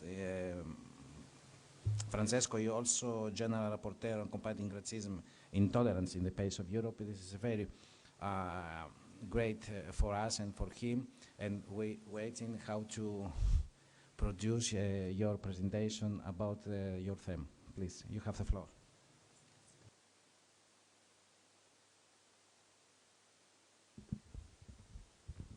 Thank you so much, Georgios. Grazie, Georgios, per le... Thank you very much, Georgos, for your words of introduction, and I thank you all for this effort that we are all involved in together. I'm honored not only to participate in this meeting, but also to be sitting here at this table together with Georgos Stamatis and Laura Castel. You are the colleagues with whom I work in the committee, and also with Carmen Leite.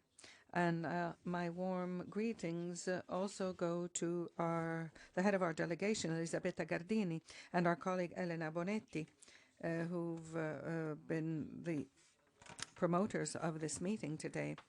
And I also wish to extend my greetings to all the students and colleagues and all the other speakers and all the young men and women and girls and boys. I will begin with this quote: "Racism and discrimination expose children to the risk of deprivation and exclusion, and these risks can be lifelong. This is something which affects all of us, not only those children.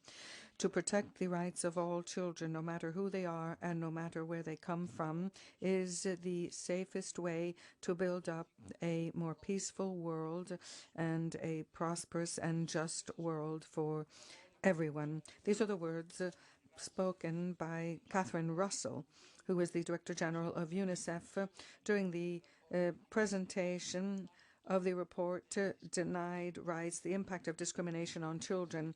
That was in 2022, and this is a report which illustrates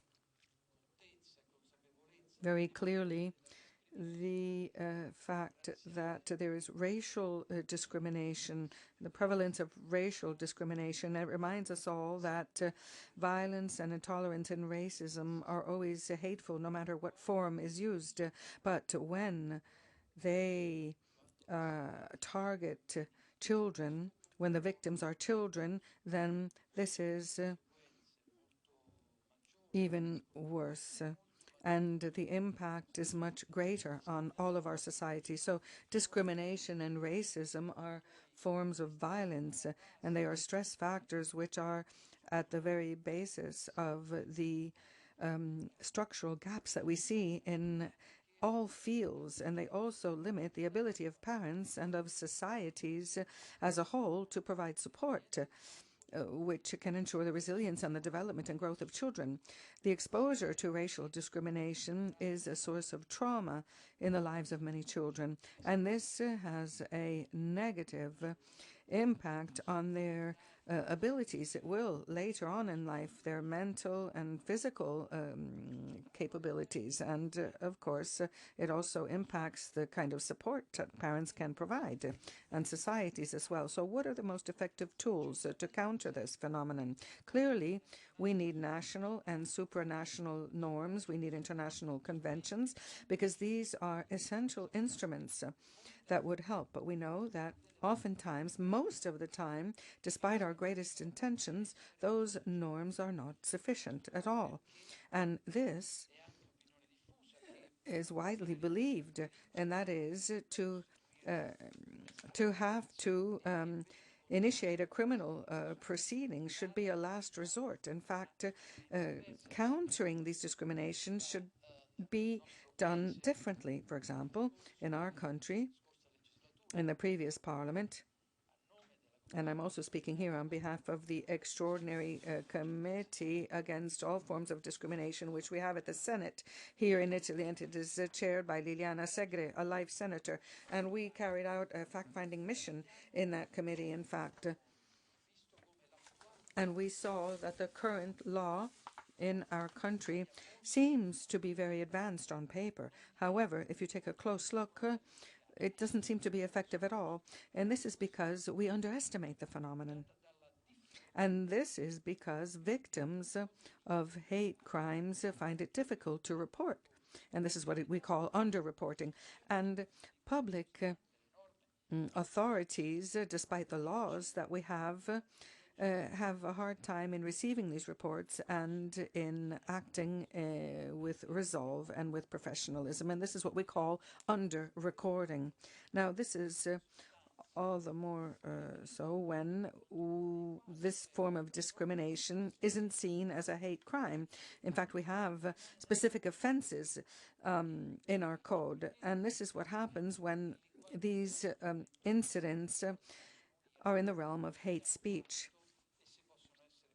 We know that language is a very powerful instrument, and we know that words can unite or be barriers. They can be walls which keep people out, and this is a form of discrimination which prevents victims from being free to express themselves and their identity even, and their presence in the world. It prevents them from asserting themselves in society, realizing themselves, as it were.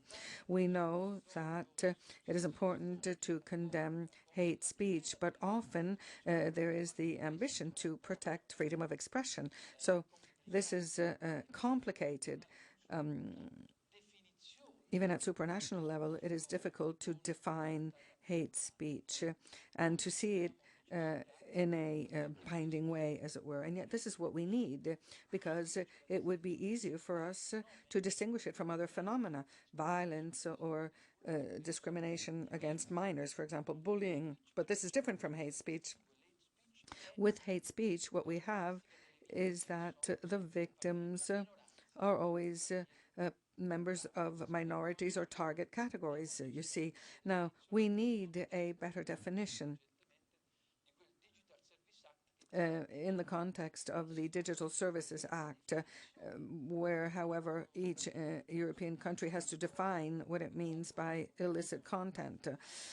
Now, before concluding, I will just say that there are multiple dimensions in which discrimination can occur, online, offline, and each of these dimensions have their own features, which are different. And that is why it is so complicated, I was saying, to counter these offenses. So, first of all, then, there is a place for us to counter these forms of discrimination, especially when they are forms of racism. And these places are schools. So educational establishments and cultural and training establishments. We know that children absorb everything that surrounds them, and what they hear from their parents, for example, what they hear in school, and what they hear from television, which of course is keenly perceived by children. And this is why we need an inclusive school environment. It needs to be a place where children learn to respect one another, to be respectful of others, inclusive as well, because children who are respectful of one another will become adults who are respectful of one another. And not only will there no be discrimination, but they will also be able to identify incidents of injustice, of discrimination, and they'll therefore be able to counter them. So we have historical factors, of course, that are linked to prejudice and stereotypes, which are the underlying elements of discrimination. But we have another important factor, in addition to those historical ones, and that is our social systems and rifts, as it were, because we know that hatred and discrimination are seen where there's more material poverty, and where there's more material poverty, there is social inequality, and there is a poor education, as it were. So before considering international conventions or national laws, we need to invest in our society. We need to build up inclusion. We need to build up a widespread welfare. We need more schools, more places where people can be together, more workout facilities, gymnasia, and we therefore need a more inclusive and non-discriminatory language.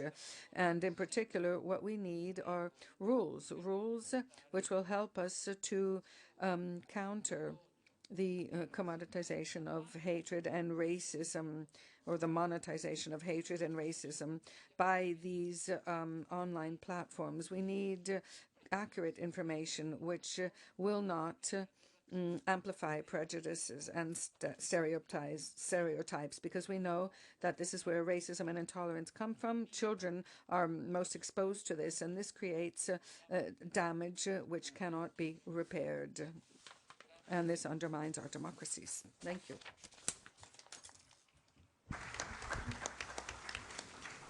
Va bene in Italian? Francesco, va bene. Va bene. Thank you, Georgios. It was a great speech from you, and you are right. Sometimes we forget, the basis of our society.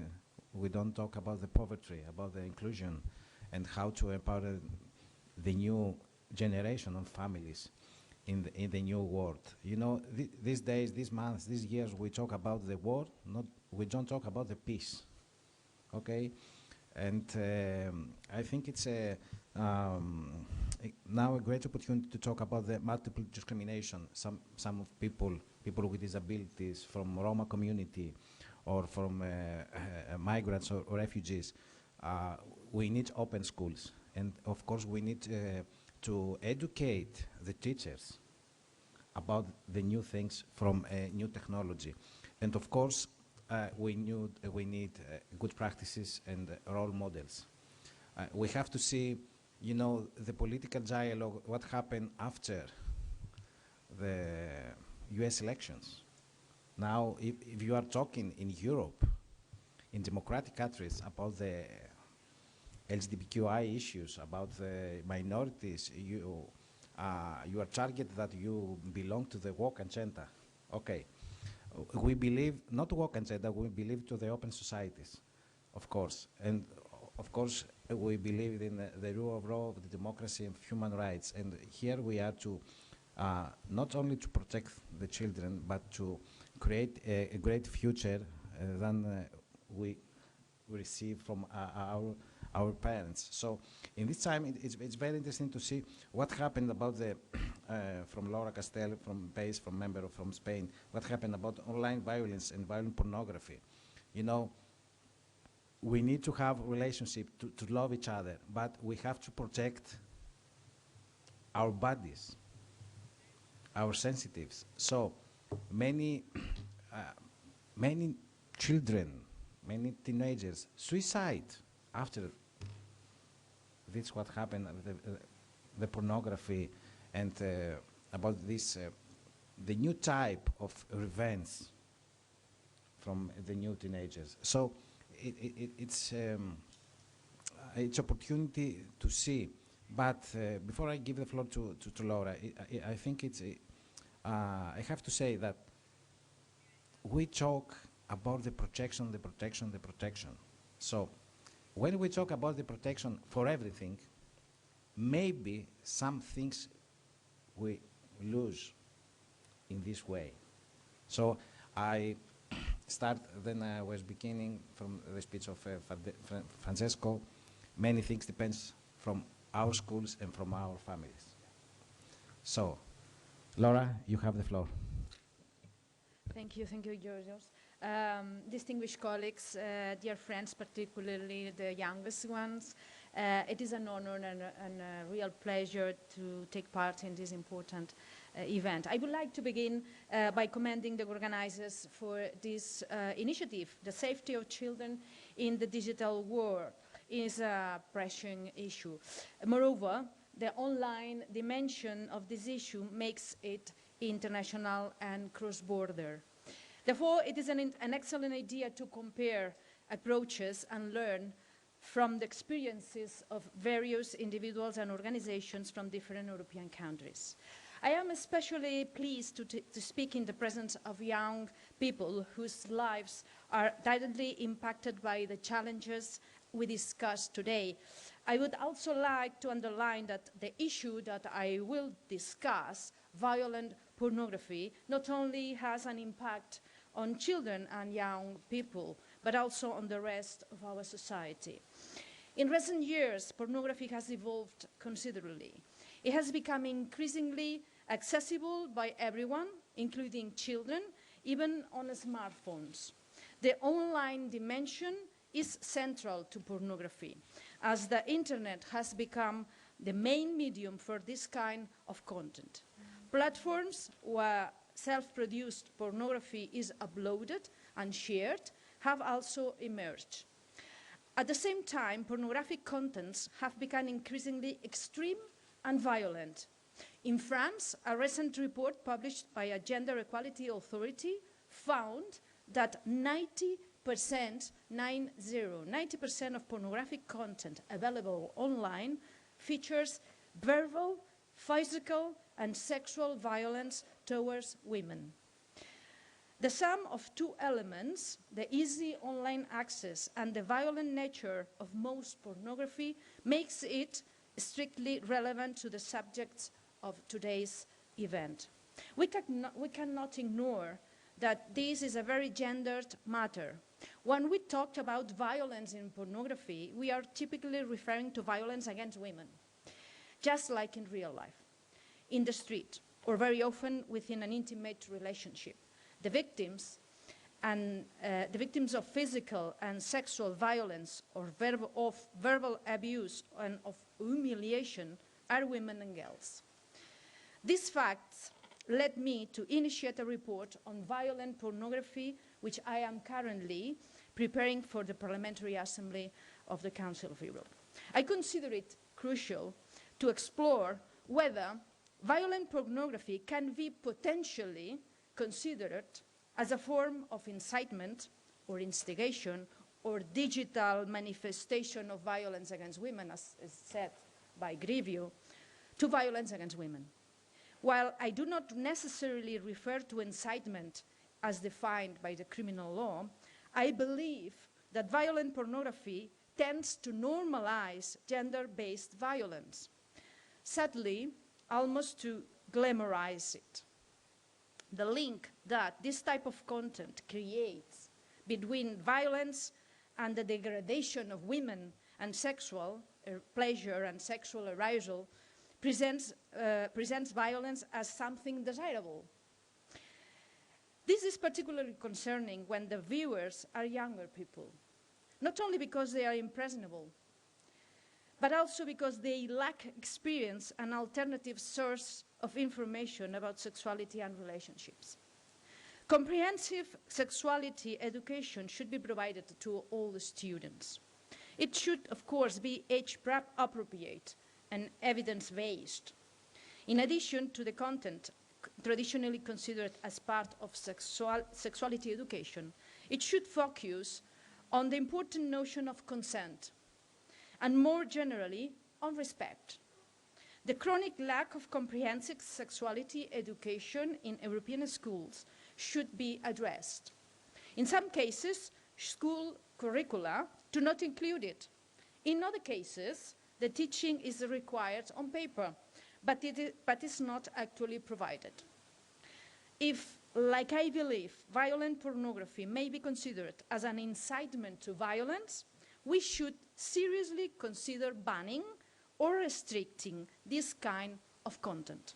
The question is how to achieve this thing while respecting human rights and fundamental freedoms, such as freedom of expression.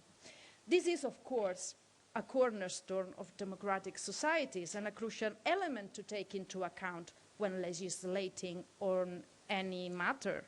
However, this right is not absolute. It comes with responsibilities. It is limited by the need to respect other rights and freedoms. It cannot be invoked, for instance, to protect expressions of hatred. And crucially, it does not cover incitement to violence. In Spain, the Constitutional Court has provided some criteria to identify the limits of freedom of expression. The aim was to provide protection to dignity of certain groups that are particularly vulnerable to abuse. The Constitutional Court has indicated two criteria. The message is acceptable when, first, it serves general interest, that is, concerns an issue that affects all citizens. And second, this message could be acceptable if it's necessary information. So, if we apply these two criteria, is violent pornography necessary? Does it serve public interest? Personally, I doubt it. Very briefly, as the time available is limited, I need to mention two more subjects that need to be taken into account. The first is artificial intelligence, a precious technology that will certainly help in a variety of areas, but also a threat, including when it comes to pornography. The possibility to create and to manipulate images has already led to the dissemination of deepfake porn that may be used to attack and discredit public figures and everyday citizens, as it happens Taylor Swift at the beginning of this year. On the other hand, artificial intelligence tools may be used to detect and limit the spread of harmful content. When they regulate the use of artificial intelligence, legislators and policymakers will need to take into account both the challenges and the opportunities that I have mentioned. And lastly, on the so-called revenge porn, violence does not necessarily lie on the type of a scene depicted in pornography. The simple fact of creating or disseminating pornographic content without consent of the people concerned is a form of violence. I understand that revenge porn was specifically criminalized in Italy in 2019, and I would like to learn more about the enforcement of this provision and its impact. Considering how harmful and disruptive this practice can be, criminal sanctions are probably proportionate and necessary. Finally, I would like to explain you that Grevio, which is the group of experts of the Council of Europe responsible for monitoring the implementation of the Council of Europe Convention on preventing and combating violence against women and domestic violence, the Istanbul Convention, this group of experts is very concerned about the increase in reported cases of gang rapes in which both perpetrators and victims are frequently young, very young people. And this Grevio stressed the impact of violent pornography on young men committing such crimes. Grevio says that research confirms that pornography can have devastating effects on children's minds and makes the link to harmful sexual behavior of children. As more and more children, adolescents, and young adults, says Grevio, consume pornography, including violent pornography, safeguarding measures and awareness among parents about the accessibility of pornography online, its harmful effect on children's minds, and its detrimental impact on their ability to establish healthy and consent-based sexual relations are vital. Grevio is concerned by the harm to girls and boys and their ability to form healthy relationships stemming from their exposure to pornography, and considers it of great importance to address the linkages in wider strategy for the prevention of sexual violence. So this is what the research confirms. And I look forward to the rest of our exchange, and thank you for your attention.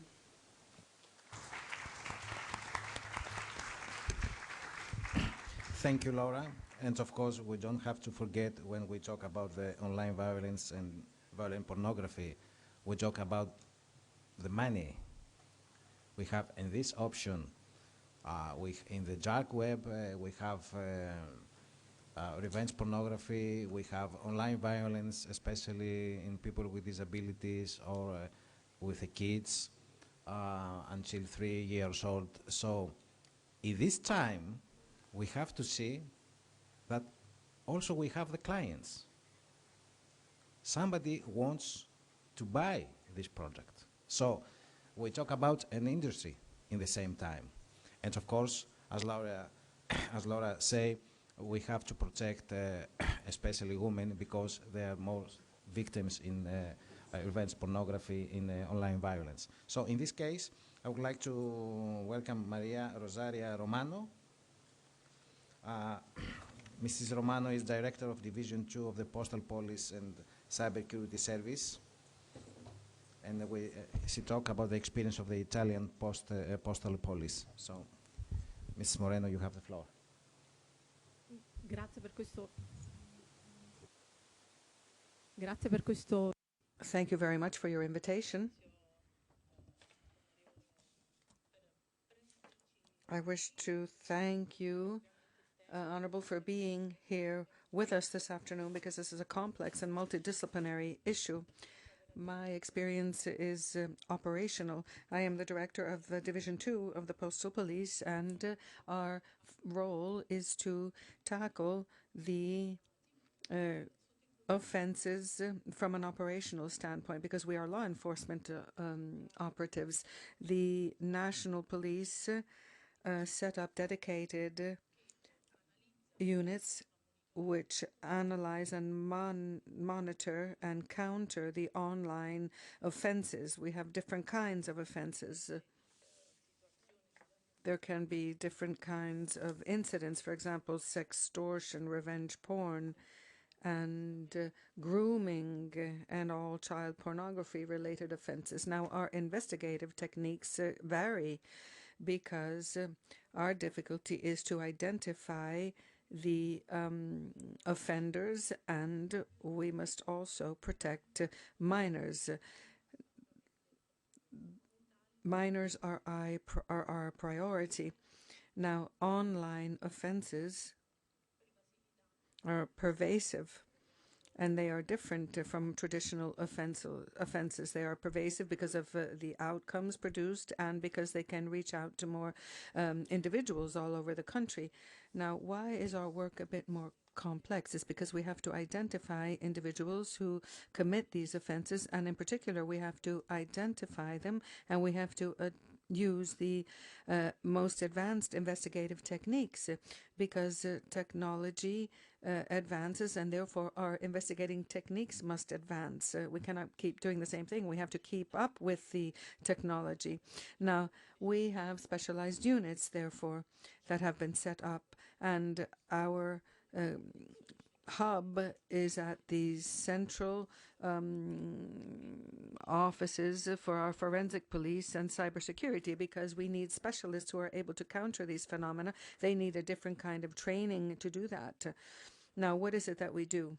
We have units throughout the country. We have our cybersecurity operating units, and we have our precincts, and this is because we have to be thorough in our effort, and we need to have information exchange all the time from our central offices all the way out to our community offices and precincts, because we're talking here about transnational phenomena, so we need information exchange.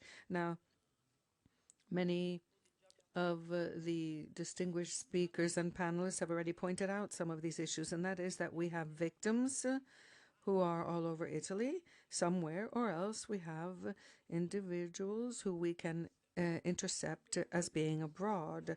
So with these kinds of offenses, we need to cooperate. and we need to work with European and international agencies, and we need to therefore have help lines. For example, we have Telefono Azzurro for children, and we work with NGOs. It is important to have these close links because we begin with a report, and after a report comes in, we have to, have all sorts of actions undertaken.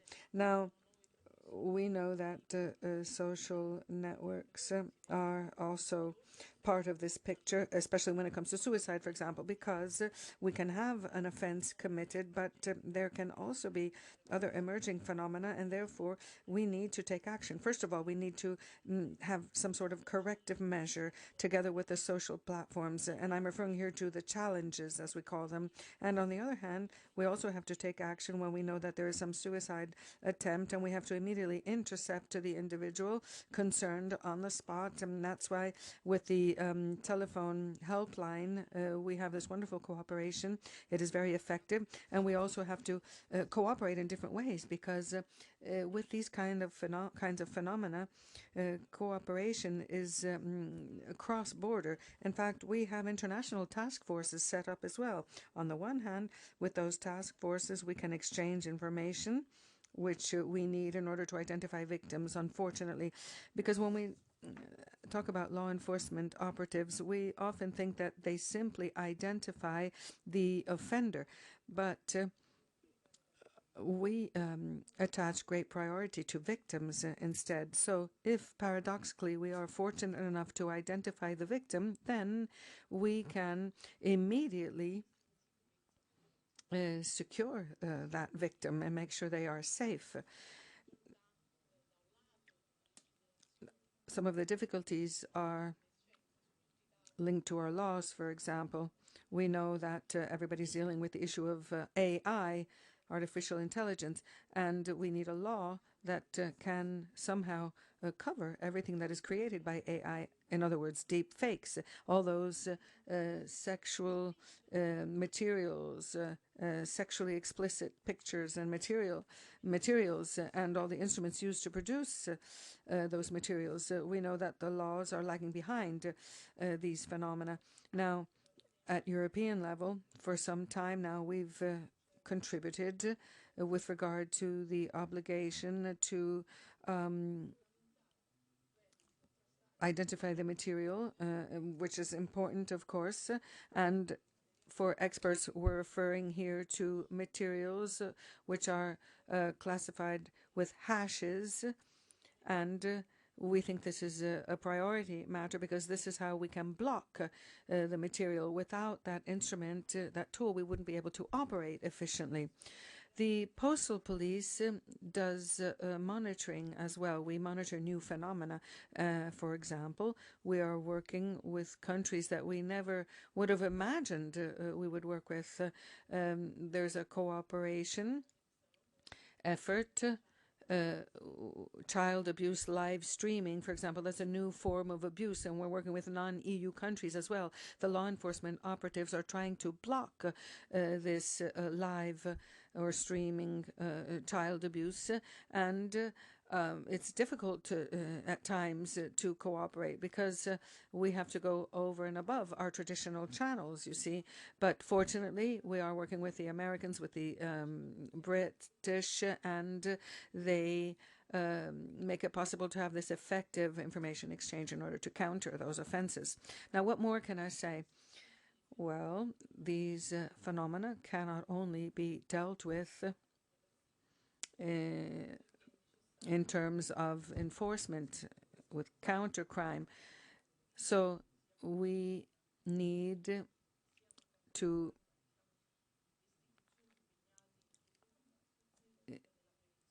focus on prevention as well. So crime prevention alongside countercrime. Without prevention, we wouldn't be able to avoid this phenomena. It would be too easy to say that instead today, when we talk about prevention, we mean online safety. How can you have that, ensure that you do it together with the children, the youth, and the families, and all the institutional entities? We have to create a multidisciplinary network where we can discuss what the dangers are, because we always think that these incidents happen to others. Parents don't realize sometimes what is happening to their own children, and it is hard for them to report these incidents. So you see there's so much underreporting, and therefore we all need to be aware that we have to speak to these youngsters and children with their own language, in their own language. That's why the National Police has run information campaigns, communication campaigns. They've gone to schools and they've invited parents to those campaigns, and we unfortunately see that parents are often absent. They believe, I guess, that this is not something that could happen to their family. Now, we have to counter the phenomenon of child pornography, of course, and we've already had some instruments which have been effective for some time. In other words, we can work undercover, for example. We have agents. We have agents who work on the platforms, and they can work in the dark web, for example. There are instruments that they have which are quite effective, and we have to have cooperation in order to do this, however. So this is what we are asking you all to think about and to encourage. Thank you.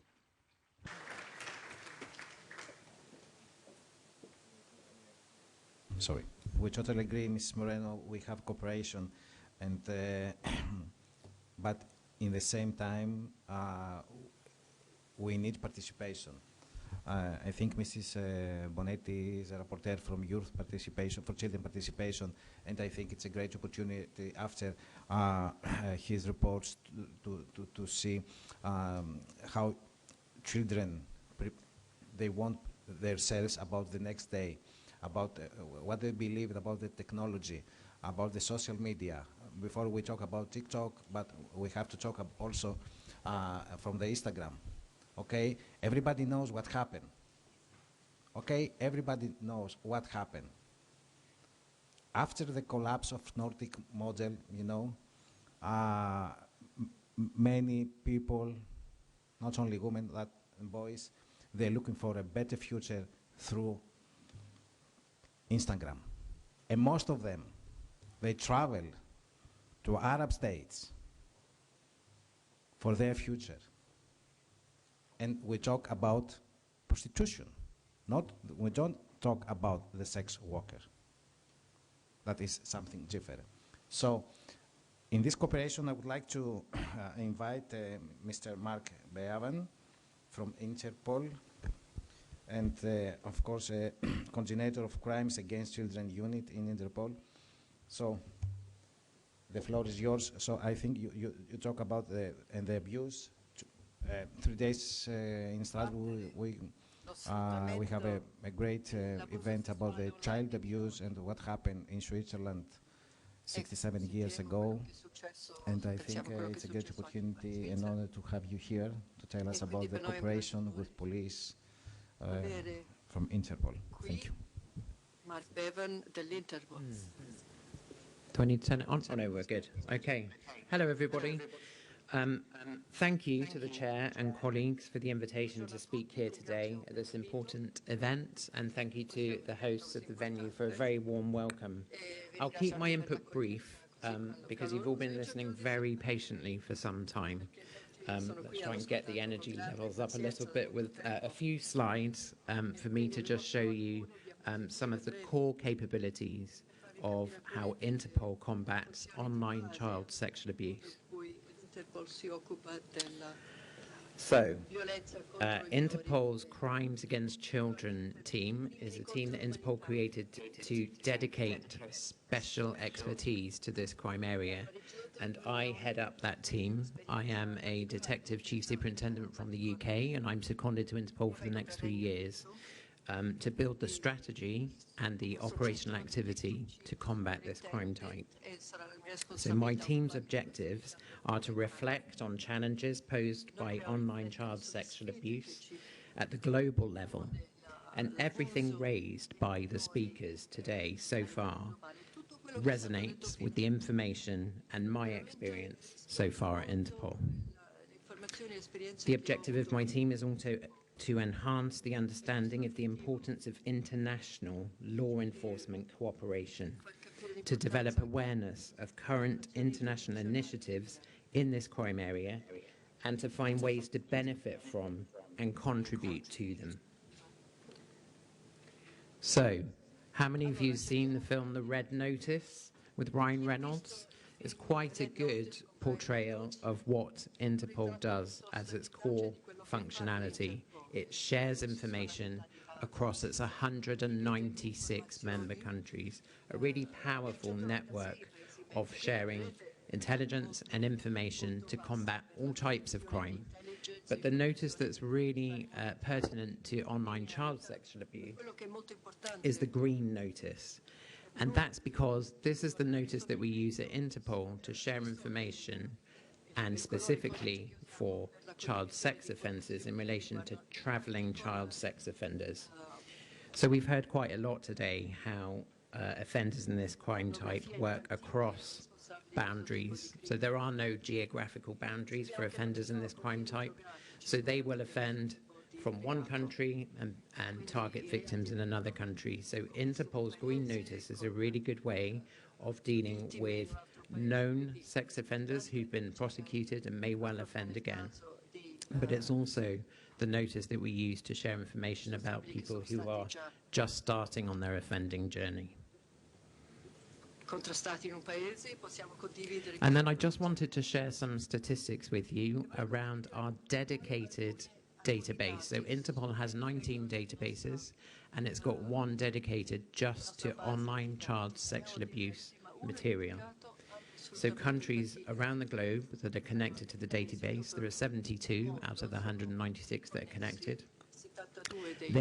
Law enforcement officers, when they identify indecent images of children, they will upload those images onto our database so that Interpol can do the job, the hard work of deconflicting information from all those different countries. So we are able to say at Interpol, we've seen that image before, we know who that victim is, we also know who the offender is. You can discount that one, but that image, we've not seen that before. Let's share it amongst the group, and let's see if we can identify the victim and the offender.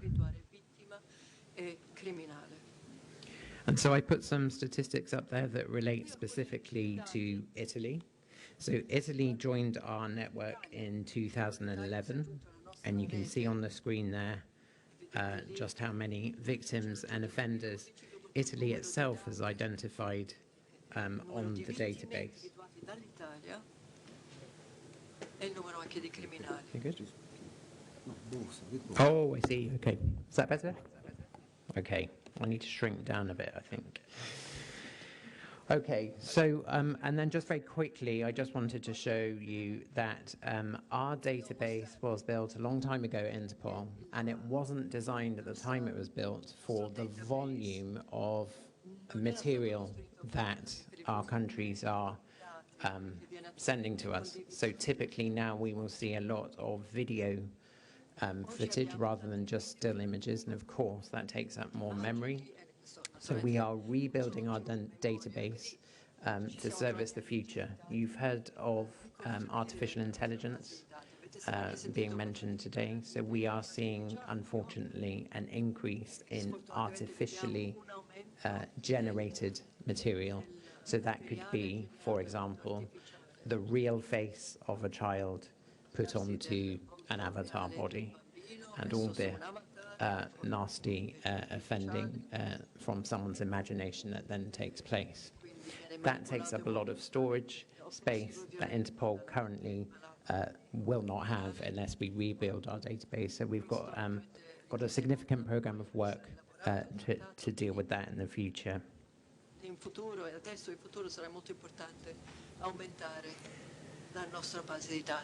So Interpol has lots of pillars of its framework, which you can see up here. I haven't got time to talk about all of them today, but do grab me in the margins and I can talk to you about any aspect of the work in my team and at Interpol more broadly. But I'm going to focus in on the operations aspect. And I want to talk to you, first of all, about, not that, I'm going to go back to DevOps. DevOps is a really important project that we have running in my team. It's part of a subsection of a specialist group of people from around the globe, but specifically software developers and technical experts who convene on a regular basis every year to devise tools and technology to combat this crime type. So they will, for example, generate tools that can very quickly identify child sexual abuse material, but also analyze it and interpret it very quickly so that law enforcement officers don't have to. So it will translate language that's being used in video, for example. It will identify objects in footage that can then narrow down which country the image has been taken. In, for example. So that group has, since 2017, has met 13 times, devised over 230 projects, with 80 active software developers. And we have currently 450 people using the tools that have been developed to help them in the fight against online child sexual abuse material and interpreting it. And then I wanted to talk about Operation Viper. So at the end of last year, following an investigation in Italy by the Polizia Postale, actually, Europol sent across some information to us, and we then used our network to disseminate intelligence packages around the world, which resulted in arrests in Bahrain, Brazil, and Paraguay of some of the most prolific and depraved individuals who were victimizing over 3,000 children around the globe.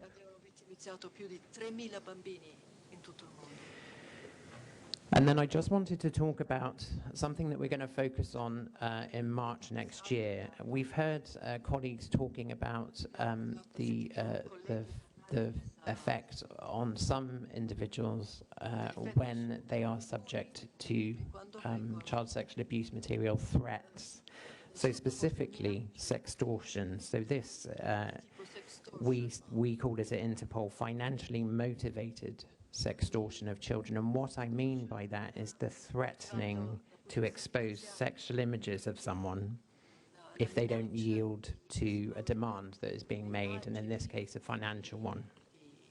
And unfortunately we are seeing a rise in the number of cases of this type being reported. So we had over 13,000 reports in the last 12 months that we're aware of in Interpol, and of course that's only ones that are reported, with over 12,000 victims of just this crime type, sextortion, and sadly we saw or know of 20 suicides in the last 6 months of children aged between 13 to 21. So the additional information you can see up on the screen there is information Interpol is using, gathered largely from its purple notices. Now that's a notice that we use to share how crimes are being carried out, modus operandi.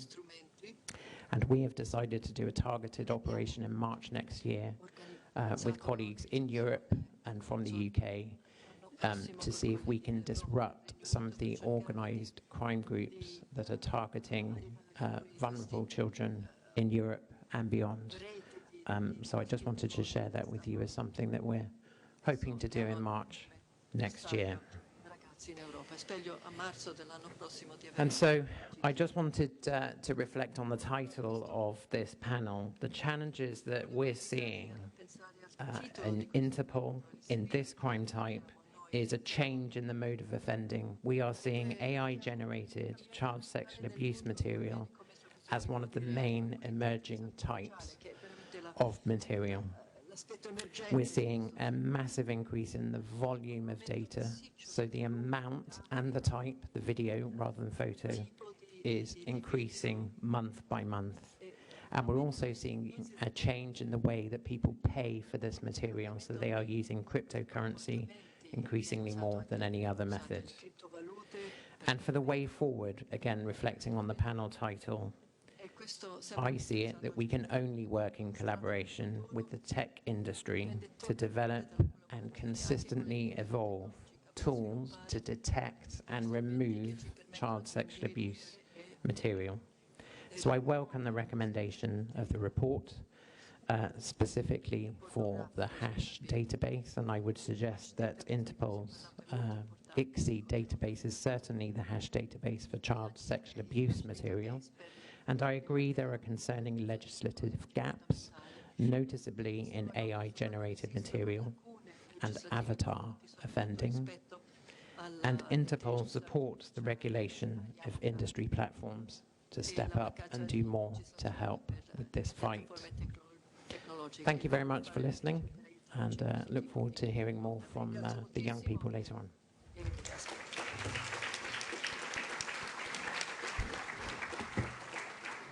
Thank you, Mr. Lieren. And now we have more, and then we have a break. So now I would like to invite Mrs. Chloe Setter from TikTok. Sorry. Okay. And of course, I would like to forgive me what I'm saying before for TikTok, but in the same time, TikTok is a social media, is a platform to say that give the opportunity in more people with a low social background to communicate. So in the same time, of course, we are here to listen to you about the role of technology industry and about the taken actions.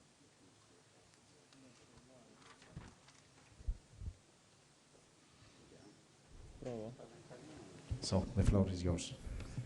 Buonasera. Sì, come avrete immaginato io non sono... Okay, I am not Chloe Setter. I'm sure you've realized that now. I'm filling in for her. Chloe Setter is our European expert on this matter. Unfortunately, she's not feeling well and was unable to come. My name is Francesco Cacciapuoti, and I deal with TikTok Italy institutional relations, and hopefully I will be able to provide you with some interesting information. I have some slides for you. I will be very fast in my presentation because I think it is important to focus on some areas that have come up during the panels. So I would like to make sure I have a bit of time for that at the end. So let's start from the beginning.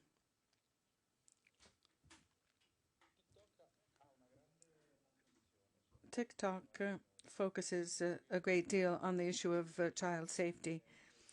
You read a lot about this in the newspapers, and we've been discussing it today. So I realize that perhaps this is, something that people take for granted. But our idea, our ambition in being here today is that we do indeed attach great importance to this issue, and we want to listen to the experts and learn from the people who've been part of these panels today. I mean, criticism is important. It's part of the game.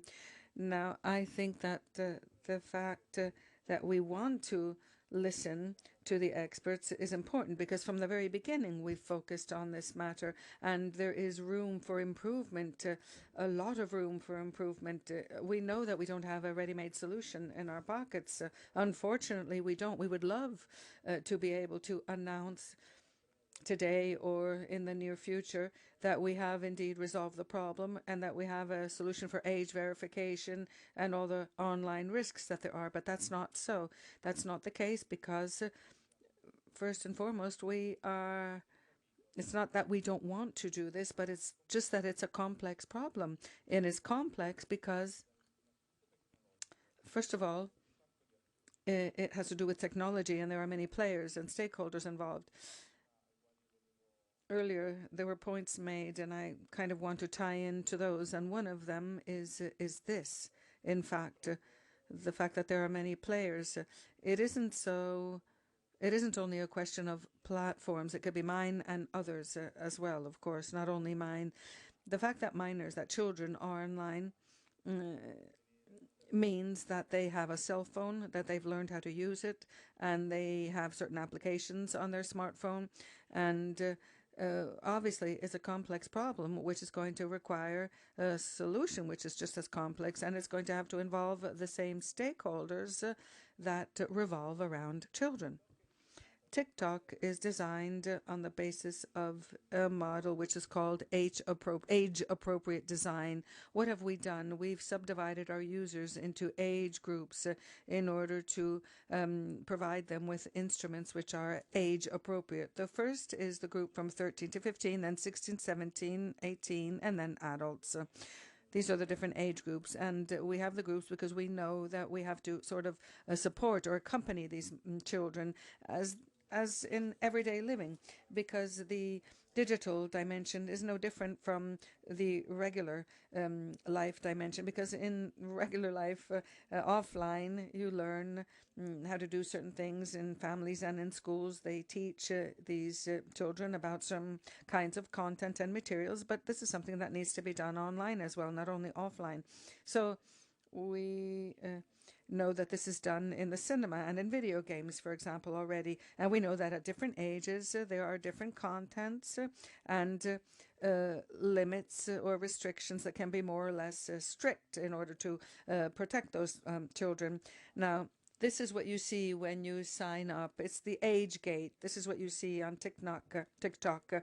Now, we define it as being neutral.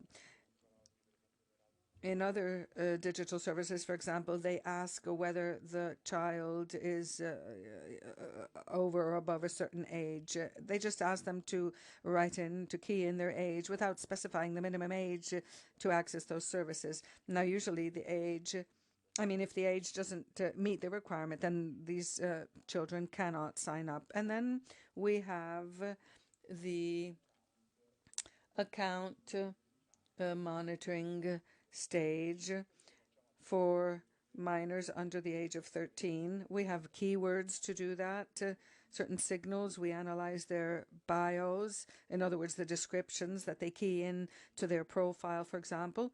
And this is one of the key ways in which we can identify minors, in fact.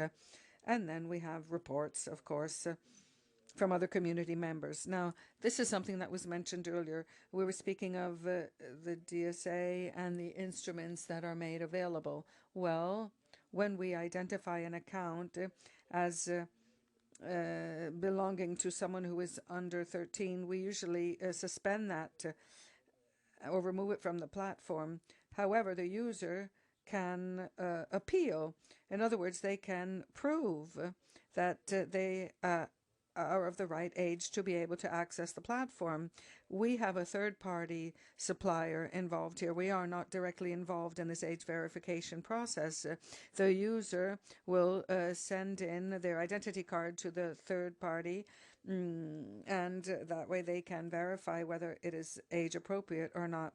In some cases, however, we receive identity cards of individuals who are of age, who are over 18.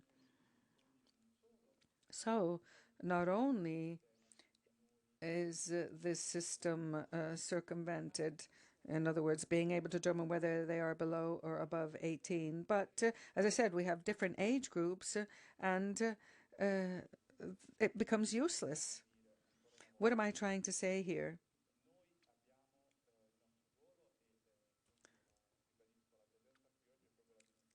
The fact that we are here today is that we do wish to be part of the solution, but at the same time, let me give you a trivial example. In a situation of this kind, we cannot definitively eliminate the account because the user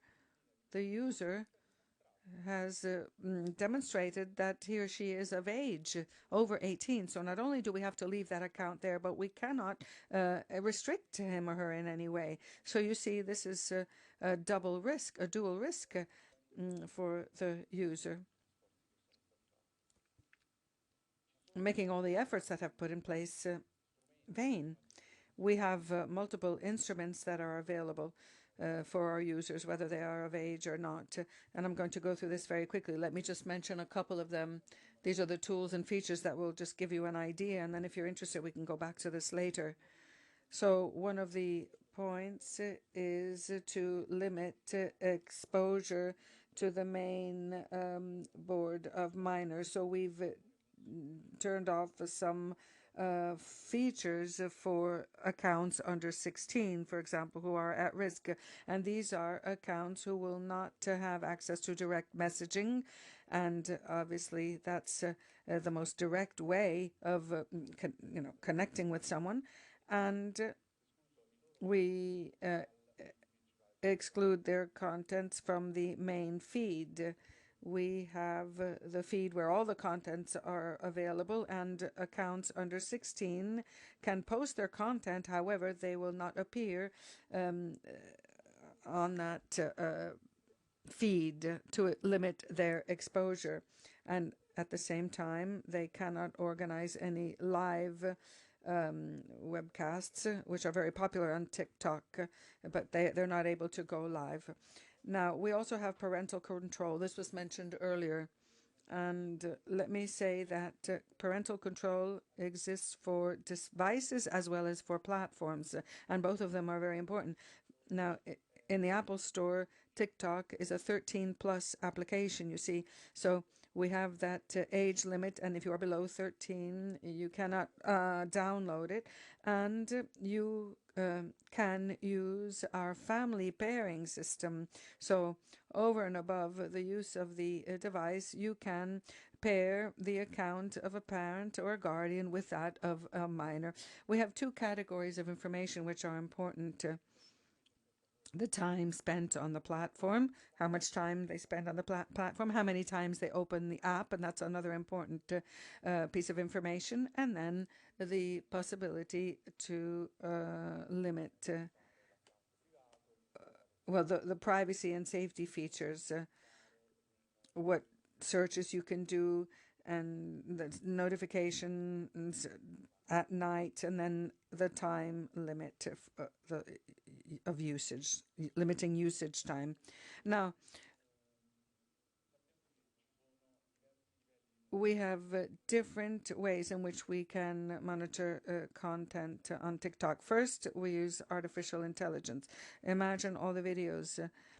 We have a sort of funnel shape, and all the contents that are online, that are posted online, are placed into this ideal funnel, and AI has a quick look at that. Some contents will be banned and removed, violence or naked pictures, and there are some contents where AI cannot that cannot be assessed by AI. So we have our people doing that. We have people who check these videos which go viral, for example, and they will then be revised by a human being, by our staff, and this is a way of making sure that the materials are appropriate. Another point that I would like to make is that we have 414 staff members doing this. We have one so-called moderator for every 52,000 users, which is 4 times more than the second platform. So afterwards, if you want more information, I can give you those numbers. But let me move on to 2 last points. One, on the takedown platform that was mentioned earlier. This is not our own initiative, but TikTok has joined this effort. So we are part of this alliance, and the hash is recognized by our instruments as well, so it can be used as a form of protection on TikTok. And the second point, before wrapping up, is the Australian proposal. This is a very interesting proposal. However, I just wanted to point out that it is still being developed. You see, there are still some parts missing here. They haven't yet identified the perimeter of the subjects who are part of this, and they haven't yet found the right age verification system to use. Going back to what I said in my introductory remarks, well, this has been announced, it's been approved, but ultimately we're going to have to find the most appropriate tool, which does not yet exist. I won't take up any more time. I thank you again for your attention, and I hope I've been able to contribute to this discussion.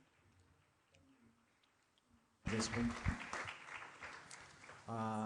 and the last speaker is Head of International Advocacy, UNICEF Italian National Committee, Triandafylos Lukarelis. You are Greek?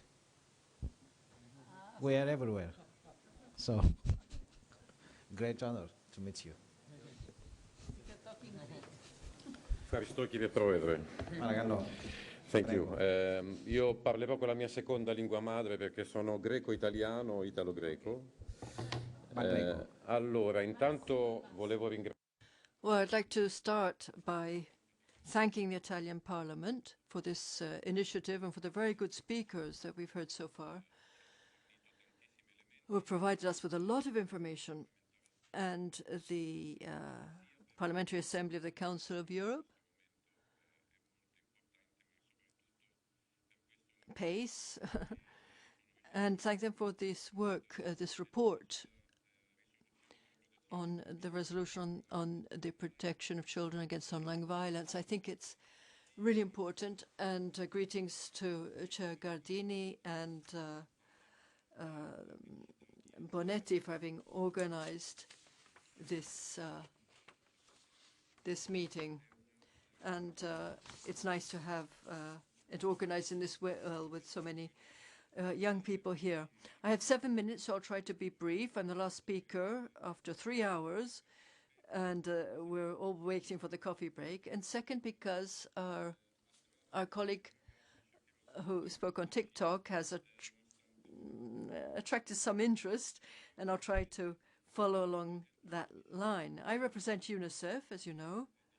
UNICEF has as one of its main responsibilities that of making sure that the Convention on the Rights of Children and Adolescents is really implemented in practice. And we try to do so also by making it much more widely known. And this convention came into effect in 1989. And of course, then no one knew what was going to happen later on, owing to the strength of media, to internet, to the social media, and then artificial intelligence. The year that the Convention on the Rights of Children came into effect in 1989 was also the year in which the World Wide Web was born, was created. And so this led to great innovation in technological terms, but on the other hand, it also meant that this important convention had to start adapting very quickly to be useful to member countries and looking at everything that has happened since 1989. Now, luckily, the convention had provided for a mechanism to update the convention regularly so that it wouldn't be limited in terms of its effectiveness. And it set up this Committee for the Rights of Children, which meets regularly and addresses the emerging themes to make it possible for these understanding to be had, and to work on also on the digital environment. Recently, for instance, in 2021, with a General Comment 25, and it's the technical name, which tried to address the subject and provide member states with indications, with guidance, not only member states but also international organizations and the private sector. that is interested in being part of this important process for the protection of rights. So this Convention on the Rights of Children is the most widely ratified throughout the world. 196 countries have ratified it, which means that there is a shared understanding of the importance of its contents. And this general comment number 25 that I mentioned before is based on 4 general principles which are elaborated on inside the text, starting with non-discrimination. That's the first general principle. And Senator Verducci was very clear on that point and very aligned with that and with general comment 25. It's important to have equal access of all children, adolescents without discrimination, to be able to benefit from the positive impact and in terms of information, services, and knowledge, knowledge also of their rights. So hate speech, protection against hate speech was mentioned by you, Senator. It is one of the critical aspects.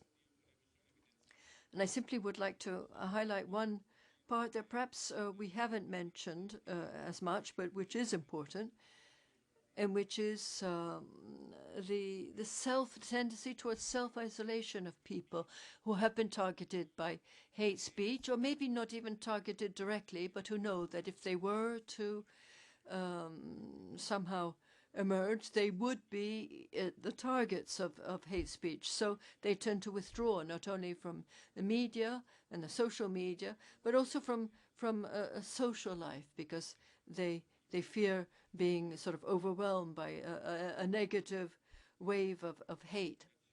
Another important aspect of non-discrimination is that of the related to automatic processes. We have artificial intelligence today, machine learning, which is the first phase of this a filtering process for the use of services, which is based on old and often partial and even incorrect data. And today, with the technology that we have, it runs the risks of excluding children and adolescents from important services who may belong to more vulnerable groups and are discriminated against by these mechanisms. And to address these issues, it's important that there be proactive measures to prevent discrimination, especially in the case of the vulnerable groups. And this is an important political aspect, and it's important to raise it here. The second general principle is the superior interest of the minor, which is a guiding principle of the Convention. It should always be prevalent, and it should always be of the primary importance in the supply, regulation, design, management, and use of the digital environment. The third general principle is the right to life, survival, and development. That's what we've been talking about throughout this meeting. Protection against violent content, against sexual content, against harassment, against also an aspect we haven't talked about so much, which is gambling, instigation to suicide, sexual abuse, with special attention to the early years of life, where children are more exposed, more vulnerable from an emotional point of view. And they have to be protected also by educating parents. And finally, the last general principle is respect of the opinion for children. Unfortunately, I've gone over time, so can't say too much about that. But it's important that there may be instruments that enable participation at a local, national, international level, so that the voices of children and adolescents can be heard.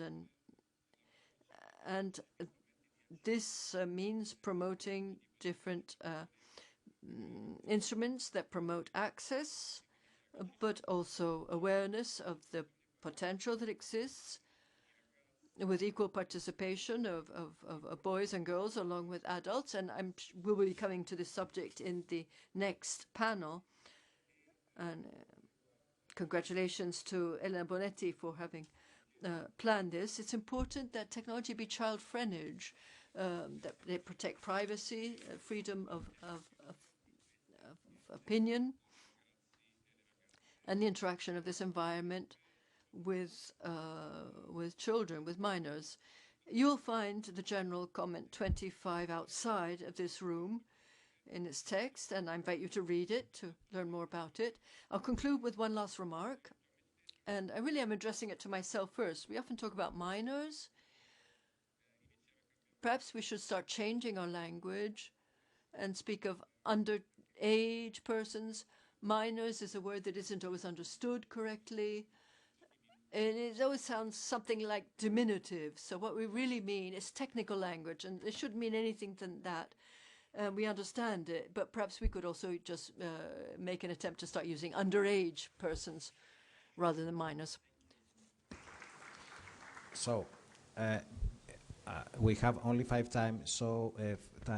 minutes time. So the question and answer after the end of third session and before the closing remarks for Mrs. Bonetti.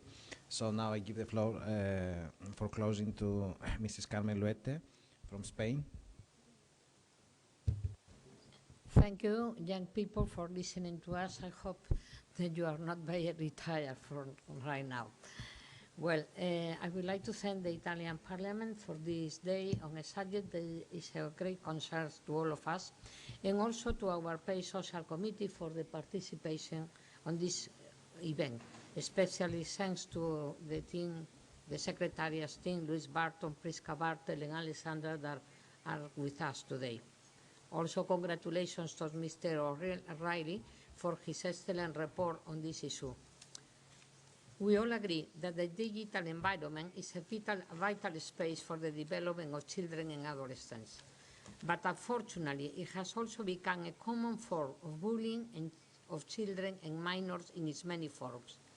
The statistics in Spain, as in many countries around us, are very worrying.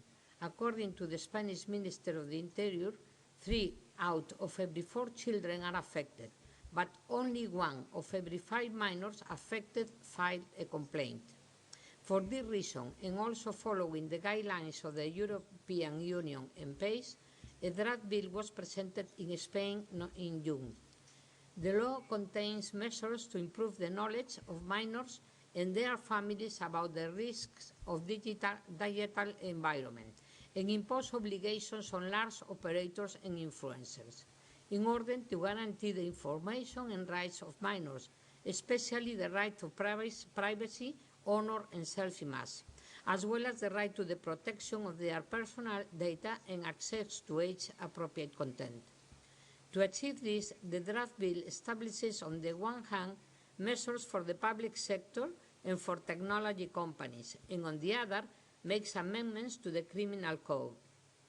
Among the first, the law obliges public authorities to draw up a national strategy on protection of children and adolescents in the digital environment, and more specifically, to promote awareness campaigns on the rights of minors in the digital sphere and the risk it entails, with a special attention to the consumption of pornography material, and to investigate the effects of technology on the cognitive development of children and adolescents. Furthermore, in the field of health, it includes measures to promote early detection, prevention, and especially care for minors with pathologies associated with the inappropriate use of devices, and in the field of education, promote digital citizenship education activities in school, defining objectives for each educational stage and a training plan for educators. Likewise, in relation to the obligations for companies in the technology sector, the draft bill stipulates that manufacturers must ensure that digital devices have parental control systems activated by default, and with informative labeling on their risks. In addition to this, the regulation generally prohibits minors from accessing random reward mechanisms in video games and platforms called loot boxes, and obligates both video sharing platforms to establish links to reporting channels and for influencers to give an unequivocal warning whenever the content they are disseminating is potentially harmful to the physical, mental, or moral development of children and adolescents. Also includes amendments to the penal code to tackle emerging online crimes such as cyberbullying, sexual harassment, or grooming, or the dissemination of pornography material to minors. The proposed mechanism range from the establishment of a virtual restraining order from social networks, forums, communication platforms, or any other place in virtual space, or to legal sentences for those who disseminate false images and voices with artificial intelligence tools, known as deepfakes, without consent. It's also raised from 14 to 16 the minimum age at which consent can be given to the processing of personal data. This draft bill must now go through the parliamentary process so that the different political groups can make their contributions and it can be approved by a majority for its application.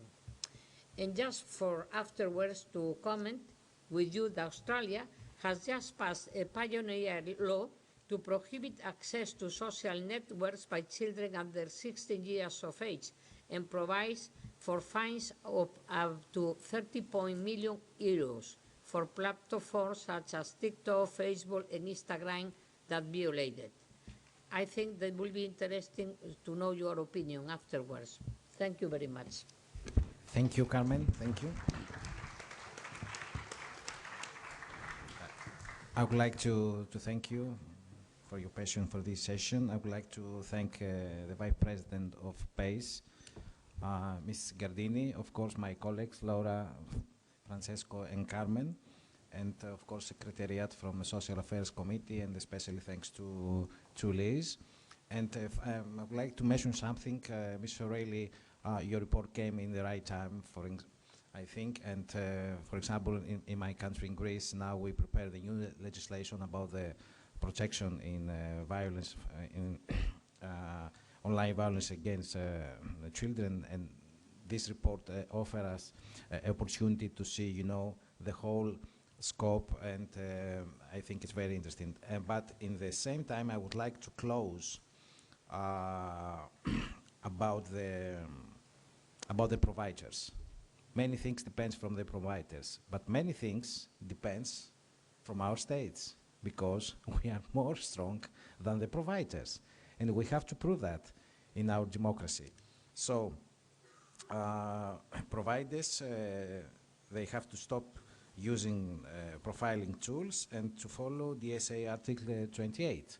And I think the new European Commission has to push on this direction, and of course we as the Council of Europe, we are prepared to see what happened about the rule of law, the human rights and democracy, because all of these we talked today, they are for our lives, for your lives, because you are the new European citizens, and we believe and trust you for a better world.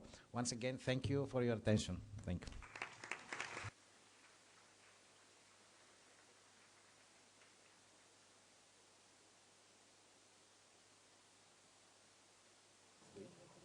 Oui, yes. Please. Can we have a picture all together? I can. Yes, before the coffee break, we can have a picture here in front, a family picture, family, for people who want to join us. Yeah.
Prego tutti quanti di prendere posto che stiamo per ricominciare.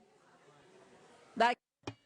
Please take your seats. We're about to get started again.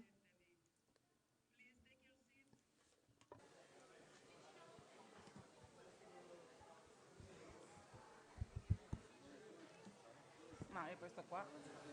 Grazie.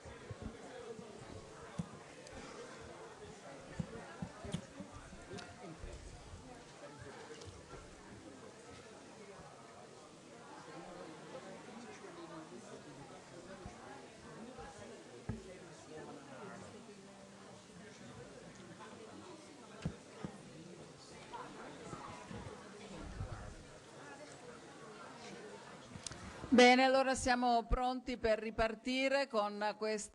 So we're about to get started again. And congratulations to all of our teenagers here, followed with so much attention, and they've shown that they are well above the average of people in terms of attention and capacity to follow such a meeting. You've been really extraordinary. Congratulations.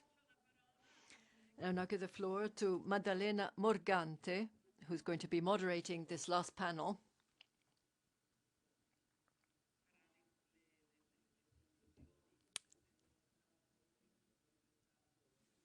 And then we'll have the conclusions at the very end. So, Maddalena Morgante.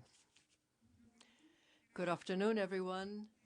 Thank you, Elisabetta Gardini, for this invitation. And I'd like to thank our colleague, Elena Bonetti, and all of the other colleagues who have taken the floor beforehand. I'd like to thank the associations, all of the people here today, all of those people who've understood how important it is to have this seminar on protecting children from violence online, from online violence. Now, we've seen how important technology can be, how useful it can be, but we also have to be, and we're not only talking about young people, we parents, first of all.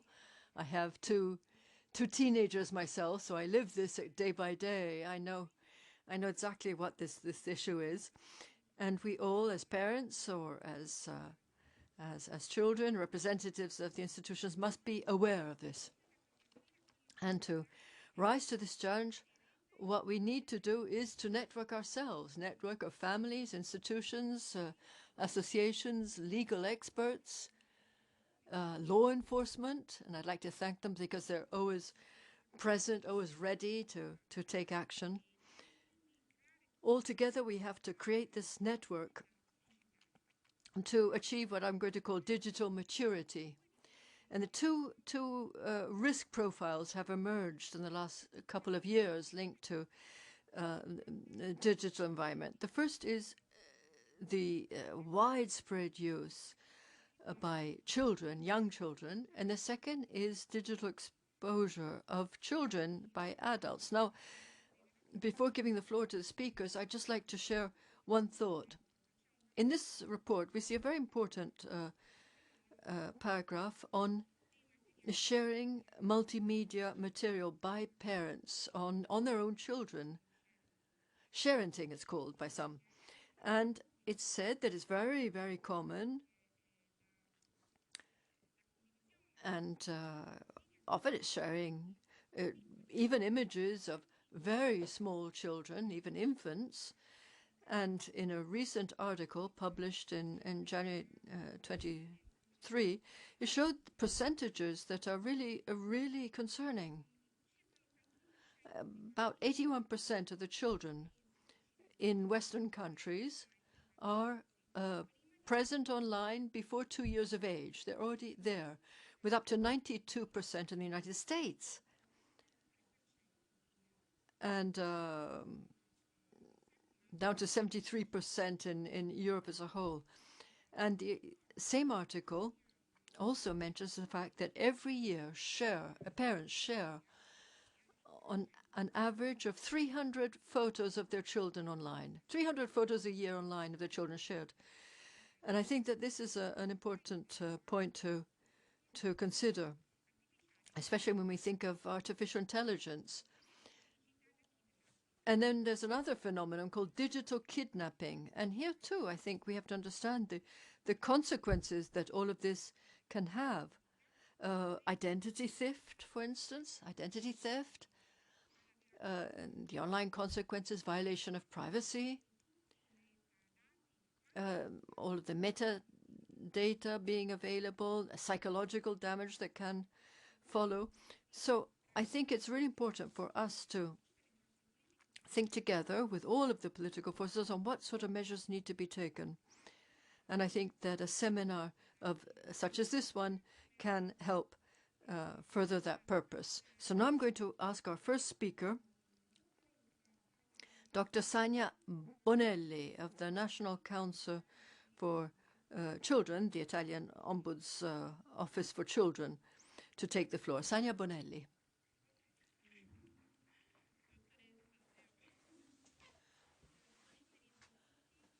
Good afternoon. My name is Sania Bonelli, and I am a member of the National Research Council, the CNRR, of Boys and Girls, the CNRR. And I'd like to first say hello to all the people my age who are here and are listening to this really a burning issue of our times, sexual abuse online and comprehensive sexual education. And I'd like to thank all of the previous speakers, the Parliamentary Assembly for the Council of Europe, because I think that they have really well combined the institutional representatives who are here, who represent us, but also the new generations in this panel. And you don't see that every day.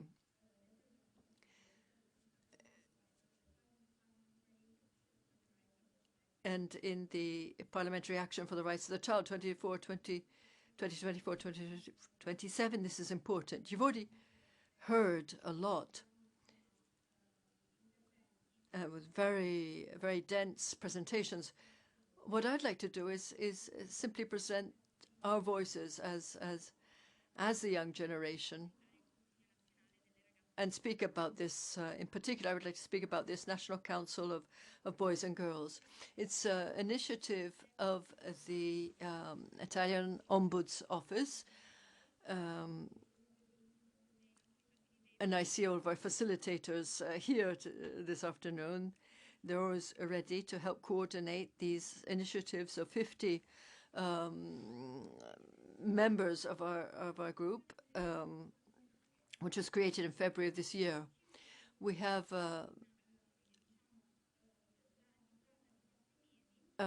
consultations every 4 months, and every consultation, 3 main themes are chosen, and then we work on these themes and present then recommendations that are submitted in a plenary session to the Ombuds Office.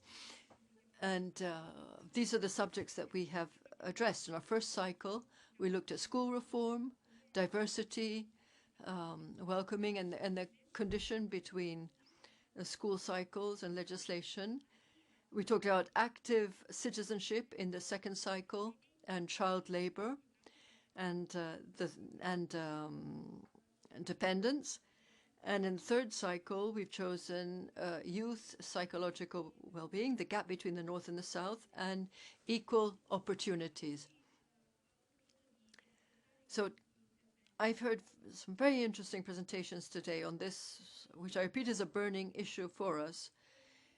It's an interesting panel, and I thought that there are some words that I found especially important and that helped me understand what we could do in our CNRR.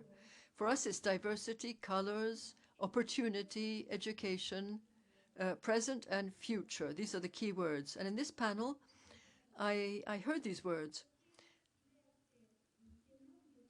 And these are very important subjects that require the participation of youth in a subject such as online sexual abuse. And there's a lot to be said about that. At Italian level, we know that we don't have clear legislation on online abuse and sexual abuse online. We only have an article, 609 bis it is, which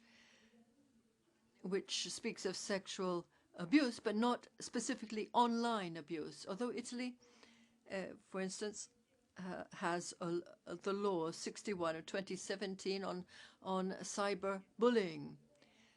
So here we were able to give a contribution at European level because it was specific legislation on a specific subject, cyberbullying. At European level, we know that it gives you an idea of how fast technology is advancing. We have the legislation on how to regulate online platforms. But despite that, at a youth level, we can say that we don't feel that we are represented. There isn't any legislation that sets out my rights as an underage person online. And I think that this is important to make sure that we don't lose sight of what the aim of our research is. Age verification is very important. It's already been mentioned, but I think it is really one of the key points. One should be one of the focuses of our work today, because age verification can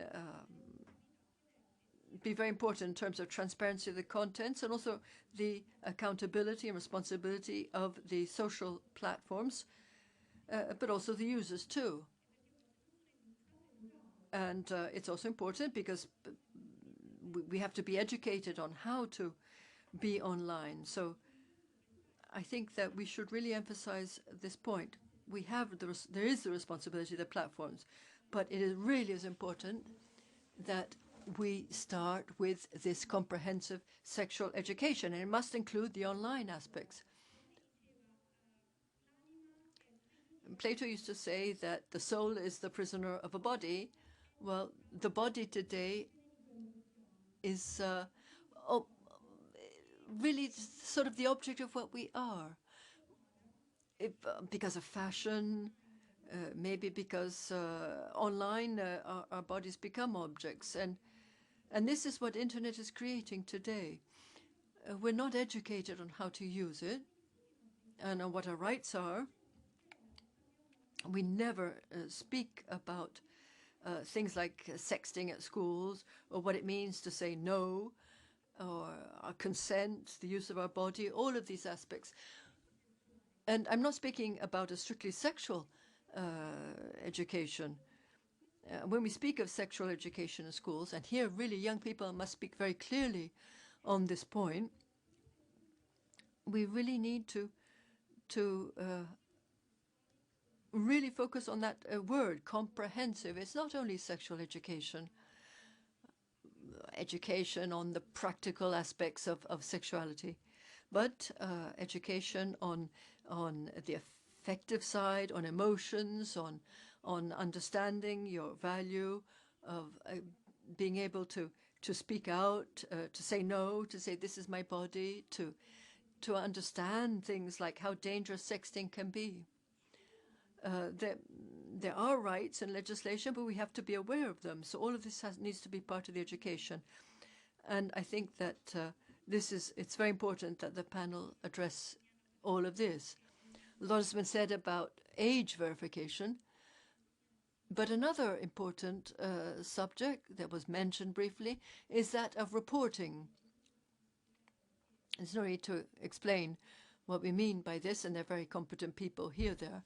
But the point I would like to make is, are we sure that the reports that are made and the procedures that make it possible are really accessible? Are we sure that they're known by the young people? They know how to do it.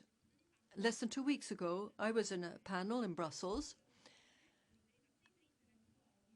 and it was a Safer Internet Forum was the title.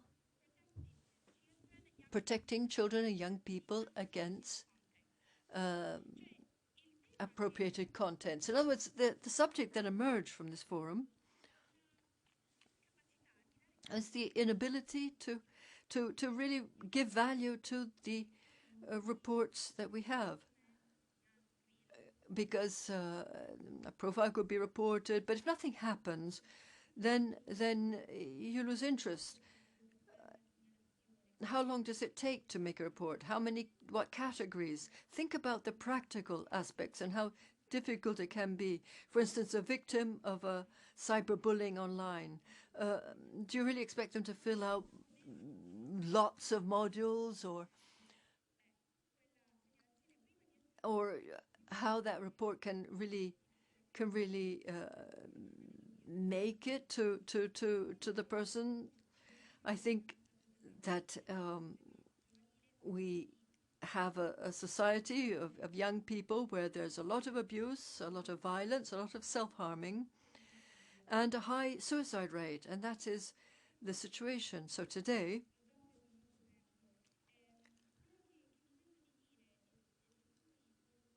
what I'd like to say and invite you to consider is that we must consider age verification and reporting and responsibility and communication. Is it accessible? Are you sure that it's reaching the people it should reach? And the platforms and the conditions for the use of the platforms. Most of these platforms are being used by underage people. Are you sure that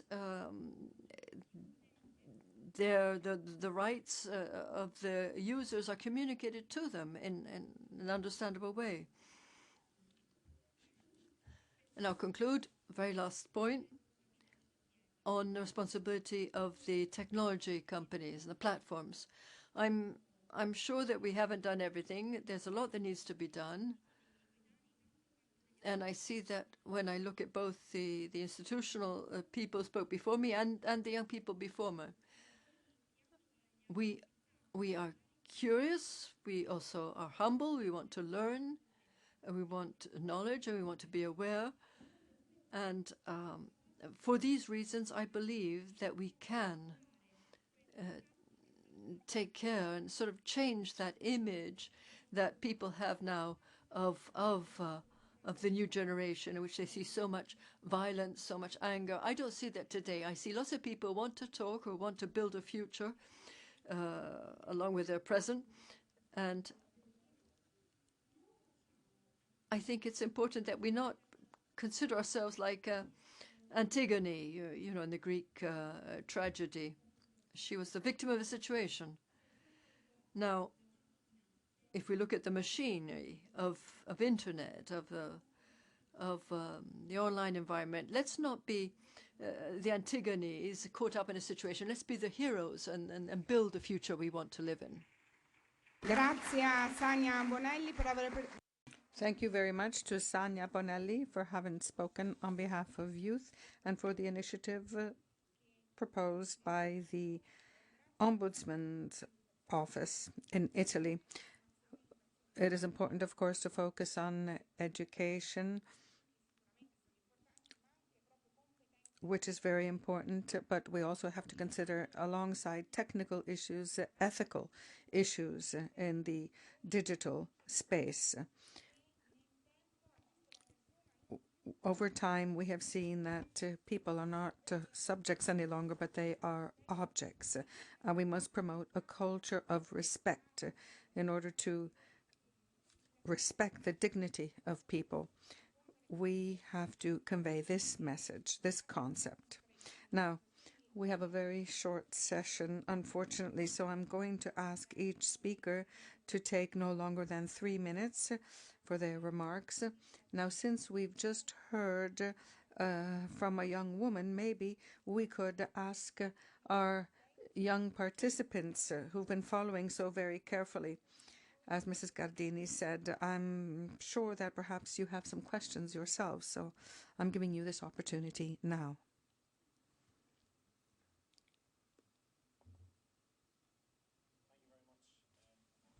Thanks to everyone who's organised this event so far, particularly for us Irish people. The translating is particularly difficult, so I really appreciate everyone who's organised this event so far. It's not really a question, but it's more of a reinstatement of what Sonia has just said in terms of age verification. I know this event has been really positive so far, but I think there has to be a bit of reality check in terms of, especially because we had a speaker here, in terms of TikTok and their age verification. Like, you know, if you try to sign up for an app that has gambling or it's investment or if it's banking, they will verify your age by checking an actual form of identity, like a driving license or passport or a bank statement. And, you know, TikTok is an app that has so many different features, so many different types of content. I don't think it's feasible to just have what's your birthday. I really don't think that's feasible, and I think there should be serious consideration in terms of, you know, presenting identity and actual forms of identity. Because the matter of fact is, you know, there are certainly so many young people of underage who are under the age of 13 using the app, which leads on to the point of content filtering. You know, it's not really effective. They say they have measures in place where, you know, you can still watch content. You can actually click watch content anyways, even though it might say it's sensitive. So there's certainly loopholes within that. But also the effect, especially on young women at the moment, the content they're viewing on apps such as TikTok. You know, there's this kind of image of a perfect body or a perfect shape, and these kind of things that are having a really big effect on young people, and especially in their self-esteem. And I know it's funny because in contrast, like I would talk to my parents and they'd say in the 70s and the 80s, the addiction was alcohol or drugs, but the addiction of our time, and the reality is, people are addicted to social media and their phones. And I think the criticism of the Australian government and their bill they're trying to pass, I think it's not actually quite fair. I would completely agree with the bill being passed. I completely agree with it. I think it's a great step forward into trying to saving the young lives of young people in Australia. Because at the end of the day, the reality today is young people are afraid to come out of their rooms to have discussions with people. You know, you can't walk down the street and have a conversation with a friend or family member. They're afraid to do that. They're stuck in the corner of the rooms, dark rooms, sitting on TikTok and day scrolling. So I think it's about bringing young people back out, having conversations, engaging in their lives, and be aiming to, you know, have an enjoyable childhood, not stuck looking at TikTok, especially at the age of, you know, you're saying children viewing content at the age of 2, you know, like, that's far too young. So I would completely encourage the movement the Australian government have taken. It's a huge step forward into improving the lives of young people, and especially young women and their self-esteem, because I think that's extremely important in today's society. So thanks very much for the opportunity, and I want to congratulate Sonia on an excellent speech. Thank you.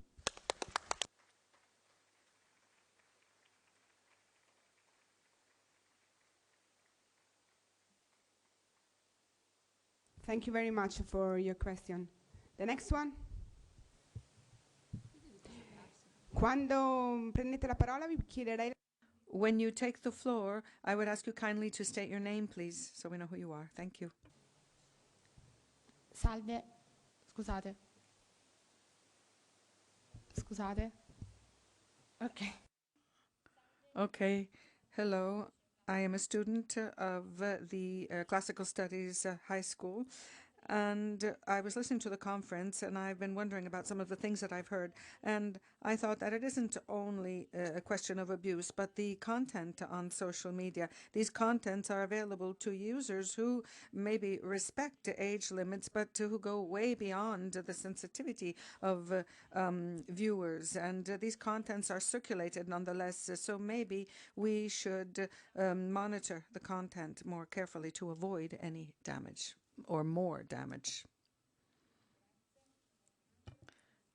Thank you. Would anyone else like to take the floor or ask a question?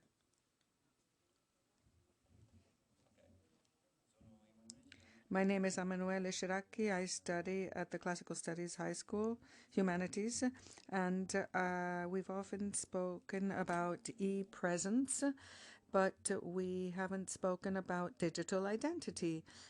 Because who are we in this virtual reality? We have a document to be identified in real life. Maybe we need something with which we can be identified in virtual reality. So we need this to ensure the certainty of punishment, but also transparency and the contents which are shared. Qualcun altro? Any further questions or comments?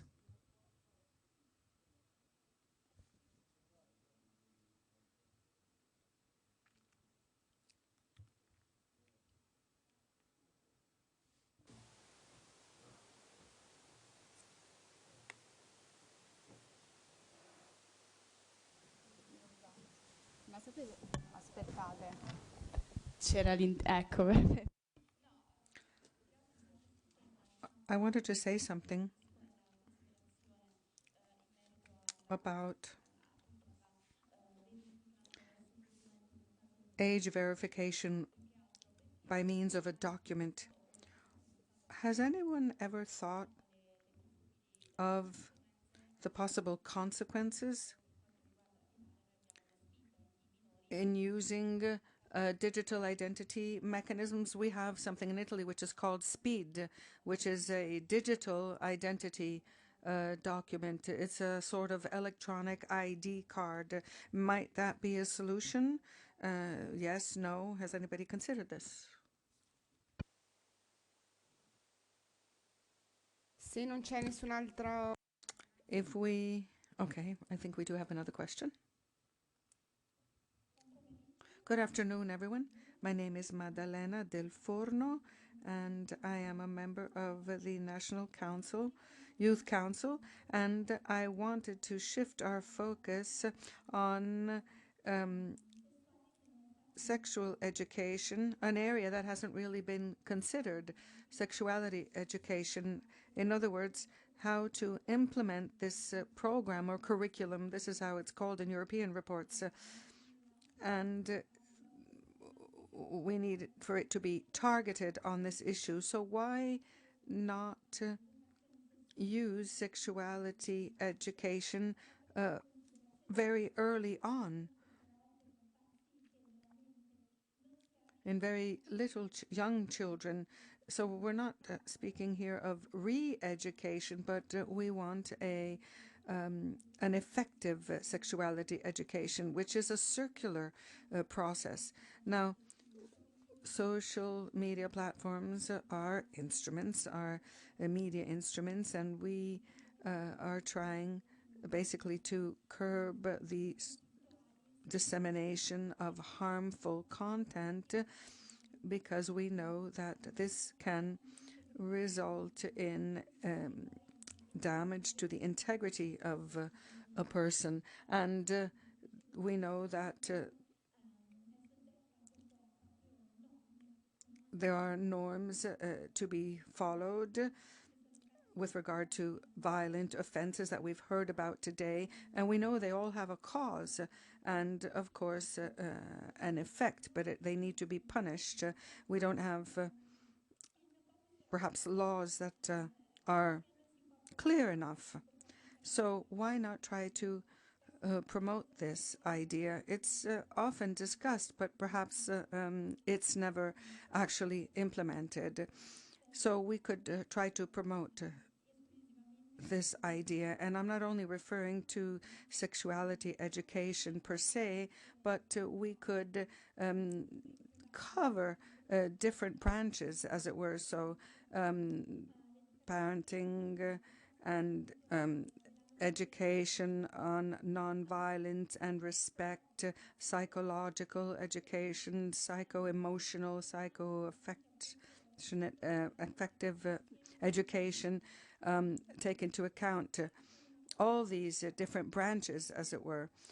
It is important to do this very early on, I think. And I would also like to say that it would be perhaps a good idea, alongside this kind of education, to add legal education, because often these are facts that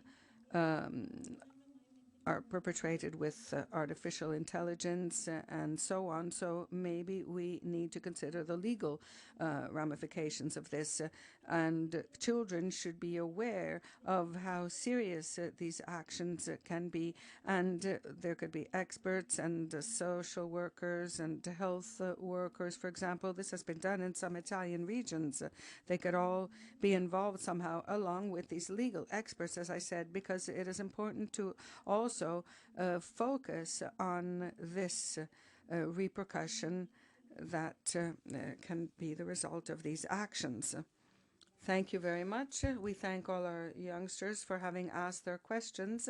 And now, I think we have another question, okay, from the audience.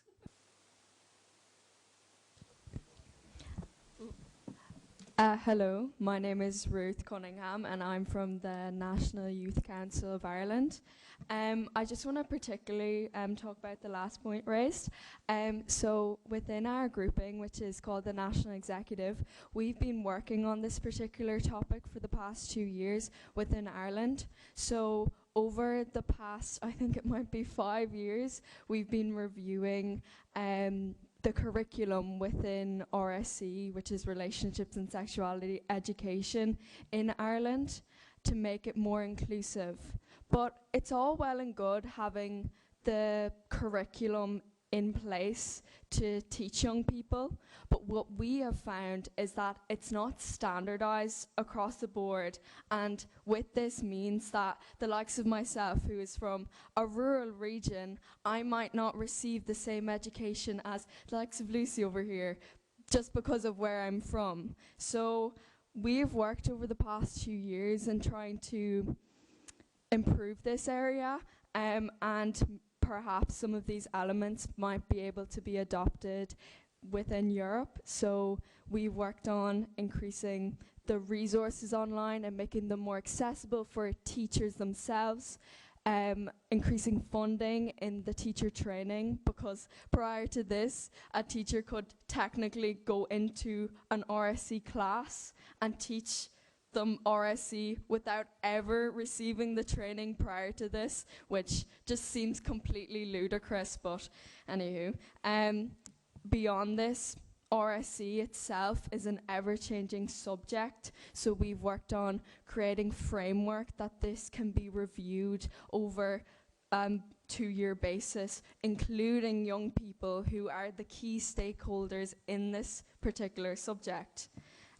Beyond this as well, we believe that RSE should be seen as a human right, because that's not what it's seen as. You know, to be honest, like, a lot of young people look at, say, an SPHE class, learning about sexual health, as just a waste of time, another hour just spent away from doing work that's not directed towards their exams. Whereas if it's seen as a right, if young people can see it as important to their livelihood, then maybe it'll be taken into account, and maybe issues that have cropped up along this seminar will lessen itself. So in this way, it puts the responsibility on the government to hold schools to account and hold our parents to account in ensuring young people have comprehensive, inclusive and standardized RSE education. So thank you.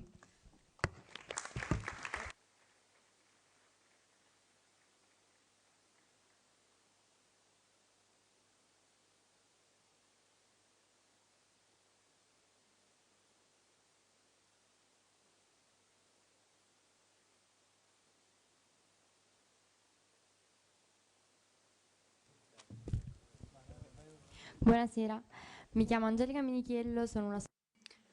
Hello, I study at a classical high school in Caserta, and I have a question on revenge porn and the use of this pornographic material in this sense.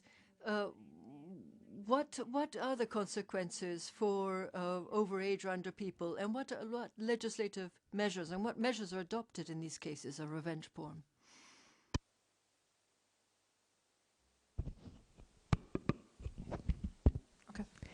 Salve, sono Alice Dest. Hello, my name is Alice from Rome. And regarding reporting on social media, as what happens often, even though you fill in the forms and give the reasons for reporting that material, the material isn't removed or nothing is done about it. So what can be done in this case, practically? How can you make sure that certain types of material or content aren't seen, and what are the guidelines of the social media, especially TikTok? Because the response that we receive usually, most often, is that this material is aligned with the with the guidelines, whereas it really should not be. So I'd like to know what the situation is.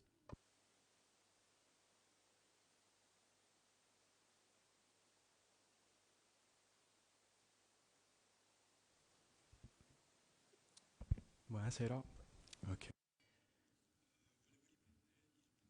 Good afternoon. I'd like to go back to what was just said by our friend from Ireland, who talks about the inequality in Ireland in terms of sexual education. Some parts, there is a real comprehensive sexual education. Others simply don't have it. I'd like to look at this from a European point of view, because there really is a huge gap in Europe in terms of sexual education. In some cases, it's sexual education based on a call for abstinence.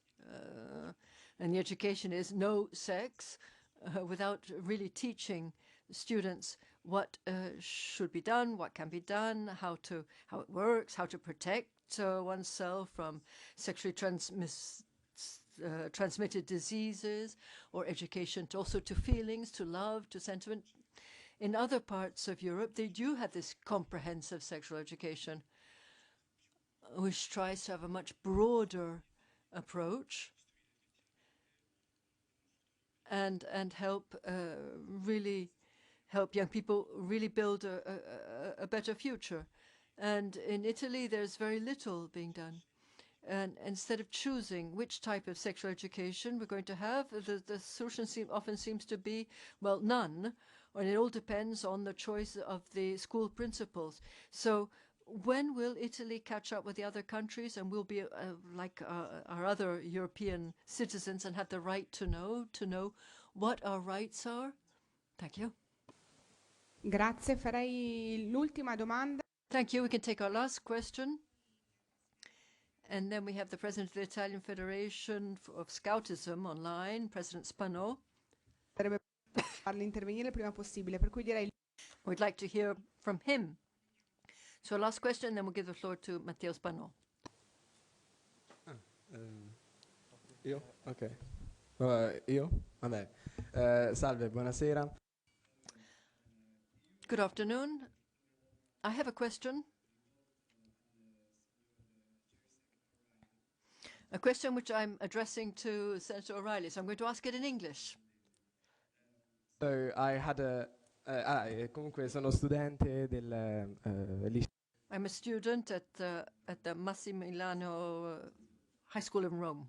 In one of your points, you presented artificial intelligence, and most of the people during this conference today spoke about how artificial intelligence can damage society and younger generations. So I wanted to both ask a question and share a consideration about the matter. In my personal life, I have used artificial intelligence in many things, and I personally believe that it has enriched not only my culture, but also myself as a person. For example, when I have a random curiosity or question, I can open my phone, ask ChatGPT, and I will get a detailed response. And so it has helped me very much in the information part of my life. I've also started hitting the gym recently, and so I've also started eating healthier. And I've always asked artificial intelligence for advice as well on workouts and the food that I have to eat, and I would say that it has helped me also reach certain results. So I saw you before, you said that ChatGPT and all artificial intelligences should have an age restriction. So I wanted to ask, what do you think is the right age restriction where it is both beneficial for young people but not damaging for children who are too young? Thank you.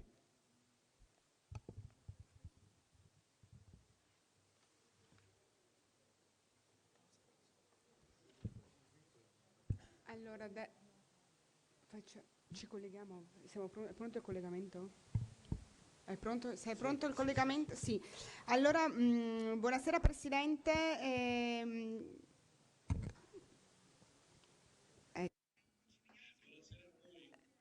We're now connected to the president of the Italian Federation for Scouting. I hope you were able to follow us, to hear some of the contributions, and we've had questions and also some detailed statements from the young people here. Would you like to respond? Were you able to hear anything? Yes, of course, I can't answer all of the questions comprehensively, but I'd like to start by thanking Elisabetta Gardini and Maddalena Morgante and all the rest, for all those who contributed to organizing this seminar. As the Italian Federation of Scouts, we represent roughly 200,000 scouts in Italy, and who have the same issues, the same sort of ideas and concerns that we've heard now this afternoon from the young people you have in the hall with you today, and with the same sort of questions. So I have a few, without trying to answer all of these questions, I just have a few points I'd like to make. We in the Scouting movement have the experience of having two different focuses. Every activity that we do has to be both real and virtual. And I think we need to explain this. In looking at the online protection of our young scouts, we always have to remind everyone that there is a real experience and a virtual experience. And the virtual experience isn't in itself negative, but a virtual experience must always go hand in hand with a real experience. If you don't have the combination of the two, then we risk real confusion. And in this model that we follow of a real plus virtual combination, I think that one of the most interesting responses, and we heard that hinted at by many questions before, is to think that legislation cannot solve the issue on its own for two reasons. It cannot cover all of the situations. It cannot regulate all of the situations. And also, as was said before, technology moves so fast that it moves much faster than legislation and regulations. So working together with the institutions and giving a contribution to this area of prevention online, we need to help build an awareness of young people in this area. So for education really is key. Education that aims not only at understanding the crime, and I'd like to think in terms of the alliance between younger people and adults. You need the two working together, because the sides on their own cannot solve it. You need the two working together, and you need also to have an awareness of what the crime mentioned as an important area. And I think that this is important, but it's not only a matter of sexual education, but it's education to love, basically, education to love in all of its expressions. If we limit ourselves to sexual education, I see that we run risks. Someone mentioned abstinence, others. I think really having human beings at the center and having an education to love will also include sexual education, but it will include also education on all of the other aspects. So concretely, what do I mean? I think that a solution to the many points that have been raised before, and the sort of contribution that we as in the Scouts movement can give, is our willingness to work together with lawmakers to design laws and regulations, and we'll look forward to working together on education, which we see as the key area, and find ways to work together in our experience of scouting, but there are many other types of educational experience too, but how to work together to build a conscience so that our young people who surf online have guidance and can avoid the risks and avoid the obstacles. Because I fear that regulations and law will never be comprehensive, never be complete, never cover everything. So I think this is the best approach to addressing the area. And that is the contribution that we can give, a small contribution, but it's what we can give as representatives of the Scouts movement in Italy. Thank you, President, for this very clear point on the concept of the sort of healthy alliance we need between adults and young people, between men and women too, a healthy alliance to protect the dignity of the human person. And there's another chapter too that we could open on the fundamental role of families in this. Families educate and schools teach, and therefore there's a big role for families in education and the relations between children and adolescents and the online world. Inseriamo la domanda e poi... So let's take the question and then we'll... very last question.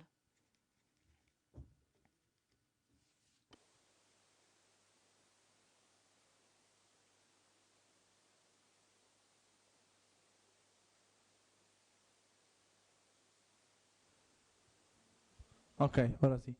Buonasera a tutti. Good afternoon. I'm Arcangelo Correra, and I represent my high school in Caserta. And I'd like to thank all of our teachers and our principal. It's the second time that we're here this month, and it's a really wonderful opportunity for us, organized by Gardini, and there was another similar seminar last month, and we also had the members of Parliament, Gardini and Morganti, last month, and it was again a meeting on youth. And I think that there are 2 points I'd like to make. The first is on resources. And my question is, going back to what was said by our Irish friend, if I leave this room and am the victim of an online crime and go through all the process of reporting it to the postal police, what chance is there, what likelihood is it that this crime will be taken into account and that real measures will be adopted? I understand that you are not the police here, but are there resources to respond? I listened very carefully to the presentation of Ms. Romani beforehand, but are there resources at the government level, the police, Interpol? I was also able to speak previously with the person from Interpol. Are there resources to address this? I have real doubts that they are. It's fine to speak wonderful words in here, but am I protected when I go outside? And that's my real question. Is there any point to reporting? And the second question is on privacy. And Dr. Cacciapotti then spoke about TikTok. I think that the issue with Cork is not so much the age limit or parental control, but when we put in our data, who is it going to? Because in these social networks, how is this data being shared? We don't know. And social networks and the social media, which have ciphered messages and then say that they're defending their free speech. Are they really the advocates of free speech, or are they almost outlaws? And for instance, the founder of Telegram, Pavel Duras, was considered to be a great supporter of free speech, but then was arrested on order of a French prosecutor because Telegram wasn't respecting French law. So this leads me to my second question. Pavel Durov or any of the others, are they really defenders of free speech, or are they simply refusing to comply with international law? Thank you. Grazie. Thank you very much. I would now ask the head of Institutional Relations and Advocacy Manager at Save the Children, Italy, Giussi Dal Conso, to take the floor. Thank you. Considering your experience and your role, what risks are there for children and youth in the digital space? Risks in terms of health, but also in terms of their relational and educational growth. Thank you very much.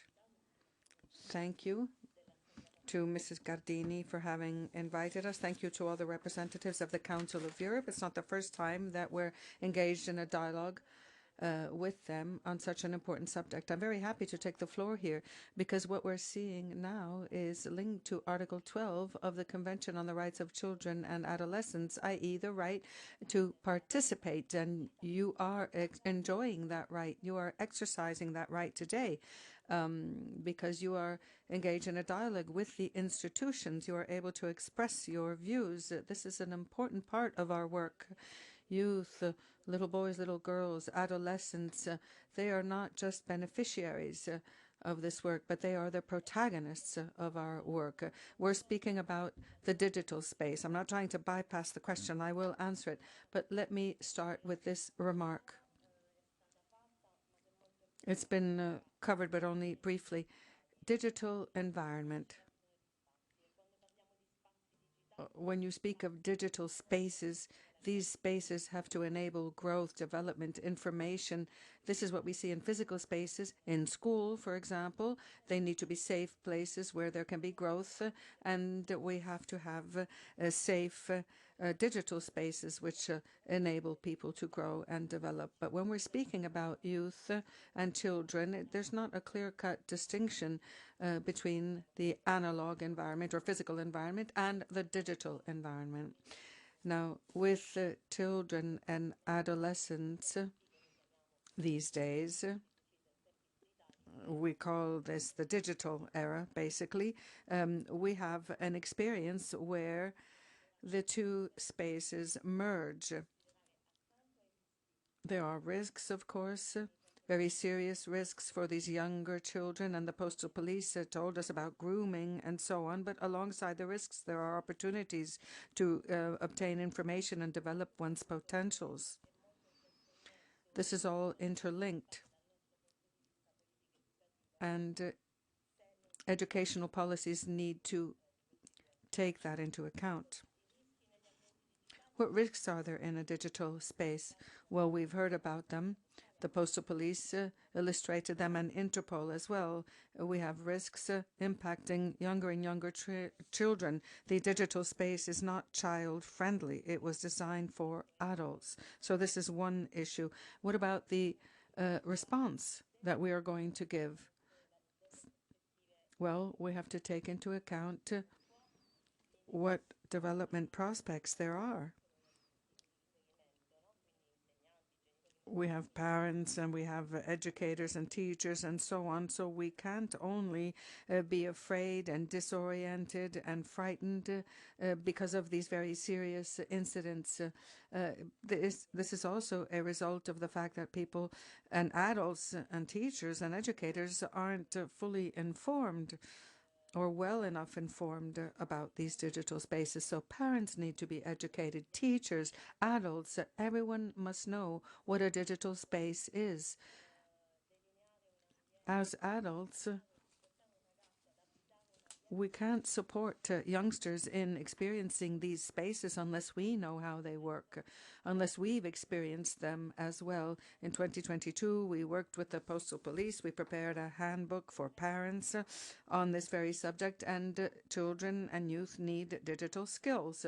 Now, when I use GPT, it is important to be informed before using it. You have to have the skills to be able to use these digital environments. There's something in Italy that we call poor digital literacy. In other words, we must be able to experience these digital spaces being well informed.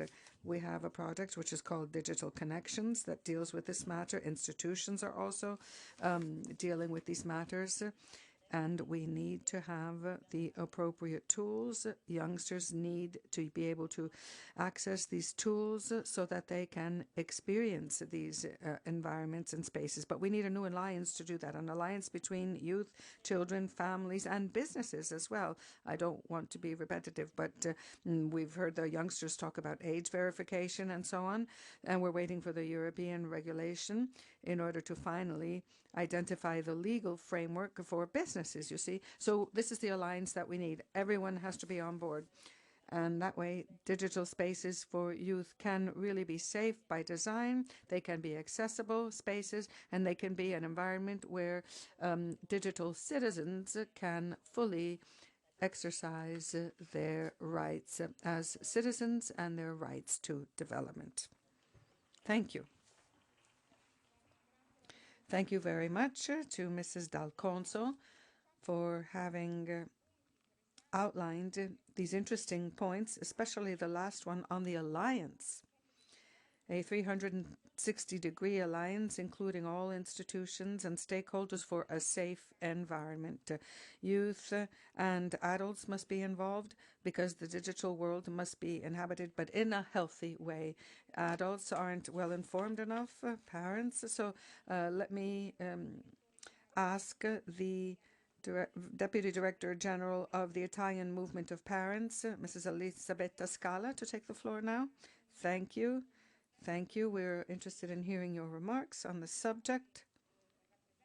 You represent the Italian Movement of Parents, and therefore perhaps we could focus on the role of the family and what the family should do in this sphere, in such an important and delicate sphere. Thank you all. I am, yes, the Deputy Chair of MOIG. Thank you for the invitation to Onorevole Gardini and Bonetti. We've been working together for some time now. And we've always been very happy to be on board when discussing these issues. So again, thank you for your invitation, and let me explain why I'm thanking you. It's not only a formal thanks. We are convinced that parents are the prime educators of their children, so we are the first to be involved and engaged. We've been doing this for quite some time already, and for some years now, we've been going around to different schools. We've been providing training and education with our task force of experts in digital safety and security. We have a mobile task force. They go around to the many schools all over Italy, in the different regions in our country. We keep trying to do more and more. And there is a high school, Giannone from Caserta, represented here today. They are an example of what we do. We had a project with them. It was a concrete project, and we were educating these young ambassadors, we call them. As parents, we believe that it is important to provide education to parents, to teachers, and to youngsters themselves, because we think that they should be involved. They have the resources that are needed to be fully involved. So we need to educate these children, and they will in turn educate their peers. When we leave, our work isn't over. There are some excellent, wonderful teachers that help us out in all the schools that we visited, and we continue our work. We educate these youngsters, and then in turn they educate their peers, and they become a contact person for the others. Sometimes it's easier to speak to a peer as opposed to an adult. Prima persona, però. So we do believe in this strongly. As a parent, I'm here to ask you this, and this is why I'm thanking you in particular, because we're speaking finally about laws. institutions aren't enough without education, of course, but we are working on the education aspect. But then on the other side, we need the institutions and the laws to help us. Otherwise, we'll never win this battle. We need the laws. We need the institutions to control, to oversee, to monitor, to verify. I think it's wonderful that we could perhaps work together on this. And I must say that we need these laws and regulations. The youngsters have been very clear in expressing their desires and their desire to be protected. I don't need to repeat this because you said it beautifully. You said it is difficult, for example, to report one of these incidents. It is very complicated to file a report. And those contents then are prohibited for me and not for all the others, you see. And it is difficult to understand how parental control exists. Thankfully, they do exist, but parents need to know how to use them, how they work. It must be very clear. This information needs to be available. It has to be available to parents who aren't so expert. You can easily accuse us that we don't know how to educate our children when it comes to the digital world, but we are the first generation of parents to have to do this. We don't have models to follow. Technology keeps changing, keeps advancing. How can we be helped? It's difficult for us to access these new technologies. So we need to have campaigns, drive campaigns, for example, on parental control mechanisms, because it can help us to protect these children from prohibited content. I mean, pornography. I'm hoping that we have some way to filter all this content. We absolutely need to understand and to ascertain the age of these youngsters.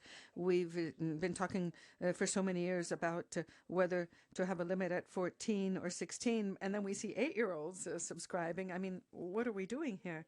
So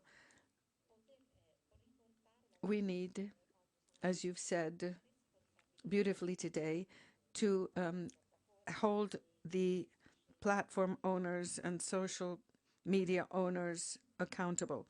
We cannot oversee and monitor every single thing. There are some contents that should be taken down no matter what, simply because we have the right to protect our children. How can they have a channel which is an incitement to suicide? I don't care whether it's for children or for adults. We shouldn't have those sites, that kind of incitement for anorexia, for example.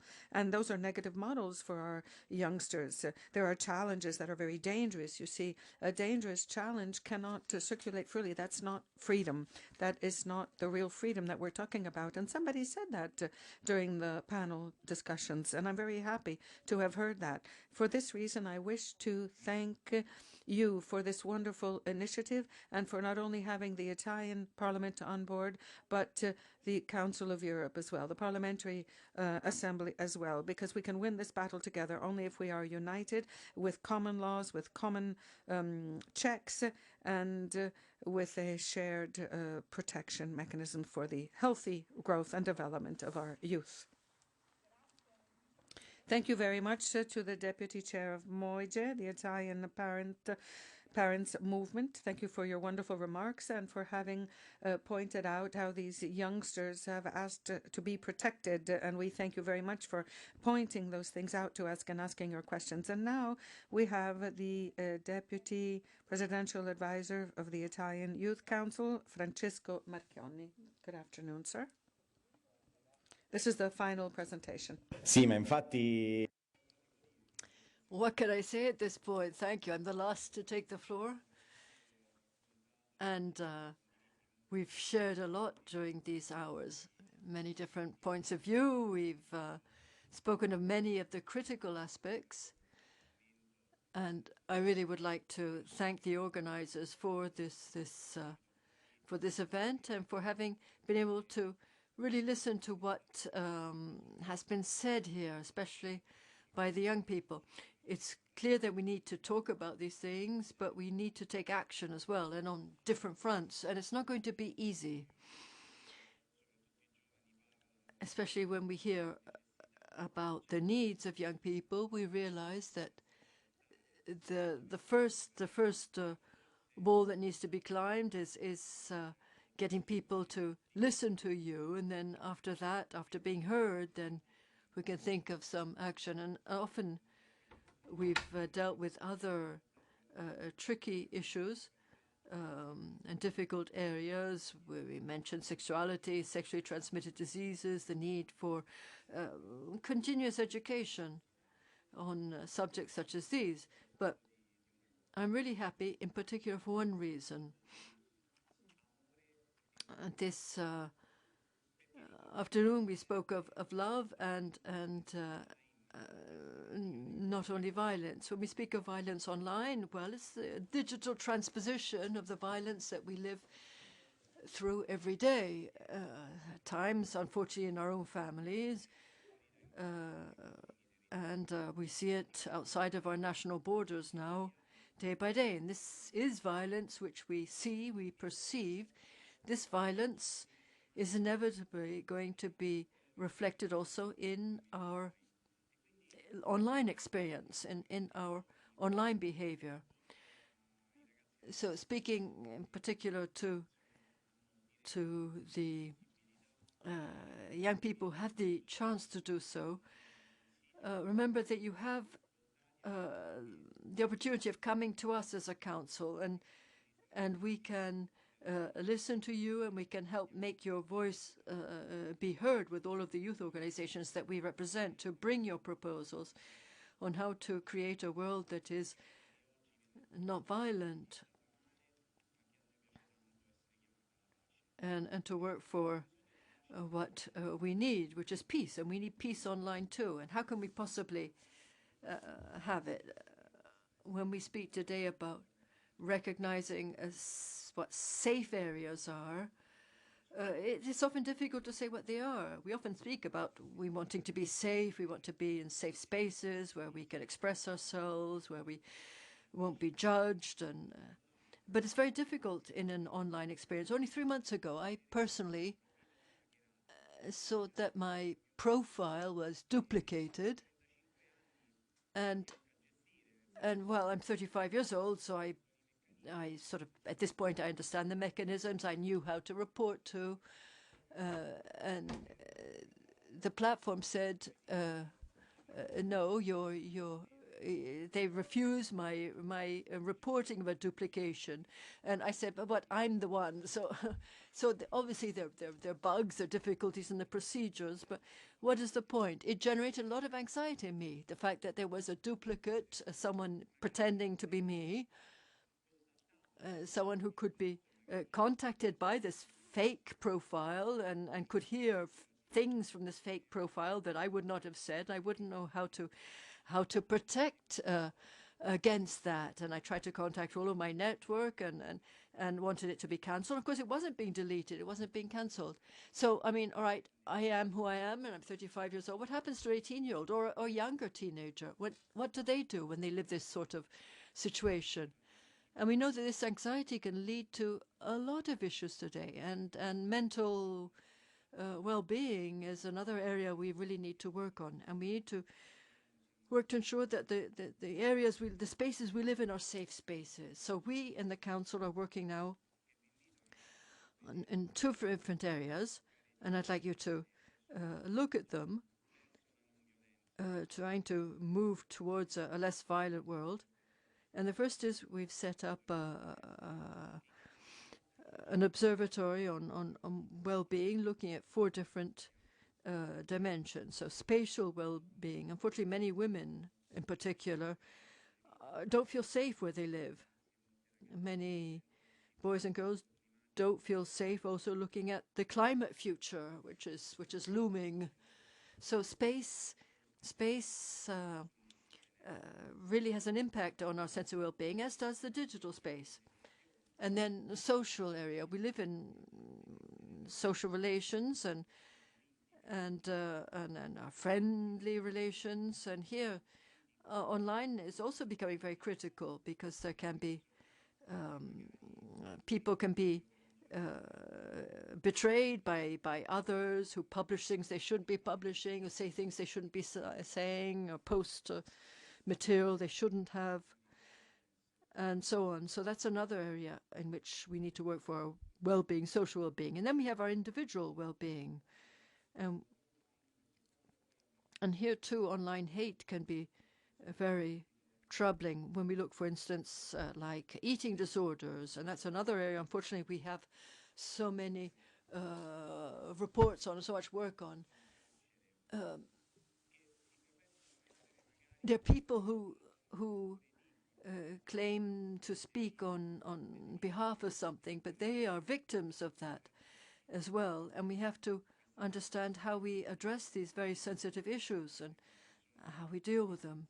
So we need to learn how to recognize what safe spaces are and never give up, never give in to the first impulse for hatred, but only to the first impulse to love, never hatred. Thank you. Grazie, grazie tantissimo. Thank you so much. So this has been a longer afternoon than planned.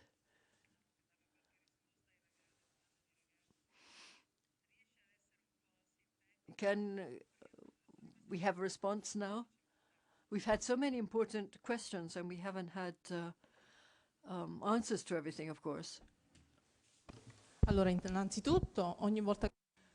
Well, whenever we surf on the internet, we always leave a trace. So there's a responsibility there. When there's criminally relevant behavior and it can be identified. So what do? If it is of criminal significance, we can do what we call as freezing. We take all of the information data, all of the IT data, and we try to interact with the platform asking for the removal of the material when this material is of the sort and we need an emergency measure.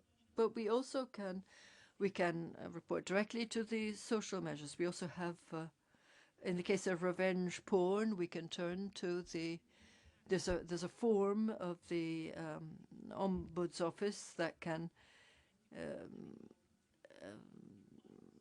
work on this, and we can try to avoid the damage when this sort of image becomes viral. And then if we have reports on our dedicated site with our address, we can take some action directly. On the question on the numbers of law enforcement agency, it's not so much that we treat all of our cases with the same attention. So this report will be taken into account as if it were a report coming from one of our own children. The formals are the procedures are formal, and we respond. Our response can be preventive when it's borderline content, when it's not criminally relevant, and it can be difficult. If you think of TikTok and the famous challenges on TikTok, we can report, and TikTok may remove what is not criminally relevant after our report. So there are many different types of instruments, but there are also many different types of cases. And there's no classification that applies to everything, but there are instruments. And social media have now adopted for some time a policy in which, for instance, images that are sexually explicit or nude images can be blocked immediately by the social media, and with banning of the image, and there'll be a report, and it may be very difficult to regain property of that material. So it's important to know what sort of instruments exist for criminally relevant behavior. But they do remember. Now, one thing that's important to understand is the internet never forgets. For the better or for worse, it doesn't forget. Well, thank you. I think we should really thank the Postal Police, Dr. Romano, with a round of applause, because they do exceptional work. And is a safe point of reference. And we don't always have the same response everywhere. But with them, we can feel safe with the sort of response we're going to receive from them. And now at this point, I'd like to give the floor to Elena Bonetti to conclude. She really is the person who really wanted this event to be organized. And she's the general rapporteur of PACE for the participation of youth. So she's the person who should conclude this meeting. Thank you. It's a very interesting discussion. I think that the main message of this afternoon is clear, that we have to strengthen young participation to foster and to promote security and protection of children against online violence. And participation of children is important in the perspective of promoting an integrated and balanced approach to reduce exposure to harm online, but at the same time, you have underlined this point, to avoid undermining children's opportunities to benefit from the internet. The participation of young people must be based on concrete path of education. And this strategy involves knowledge, peer-to-peer dialogue, and action. And these three ingredients are even more important tackling the issue of protecting children in the case of online violence.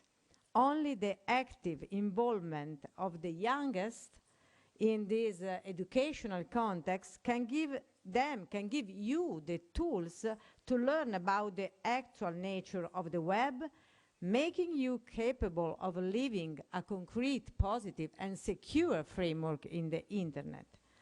Our debate is also coherent with the resolution approved by the Assembly of the Council of Europe, and I thank you again, Mr. O'Reilly, for your job and your participation here. And I know that tomorrow we will have once again the opportunity to discuss with you and to have your answer also to the question by the young students of today.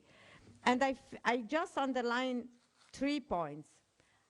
As a minimum standard, we must introduce effective age verification, a mandatory age verification, also introducing, for instance, digital ID and new tools. Then, second, we have to involve and raise awareness of parents and child carers and teachers, and empower them to deal with this problem with the backing of civil society and family organizations. Thank you for I thank for the participation of many associations for this last session. And finally, in order to prevent child sexual abuse, material and punish perpetrators, set up digital fingerprints and hash databases. So, concerning the participation in my role of General Rapporteur of Children Participation in the Council of Europe, I think that we urgently need to act to protect you, but at the same time to support you, to realize your potential, your full potential as autonomous members of our society. There is no democracy without a deep, authentic, concrete participation and contribution to social life of the youngest citizens of our Europe. There is no Europe without your contribution. And let me just recall us Giorgio La Pira. Giorgio La Pira is a father of our republic. And he used to say that it is young people who sense the spring and the future like swallows. Only if we put at the heart of our society your ideas, your responsibility, your point of view, only if we unlock your potential as protagonists, will we allow to shape Europe to be what it must be, a path of community, promoting freedom, strengthening democracy, and looking with hope and courage to the future. A better future for all. E tornando al mio ruolo italiano di membro.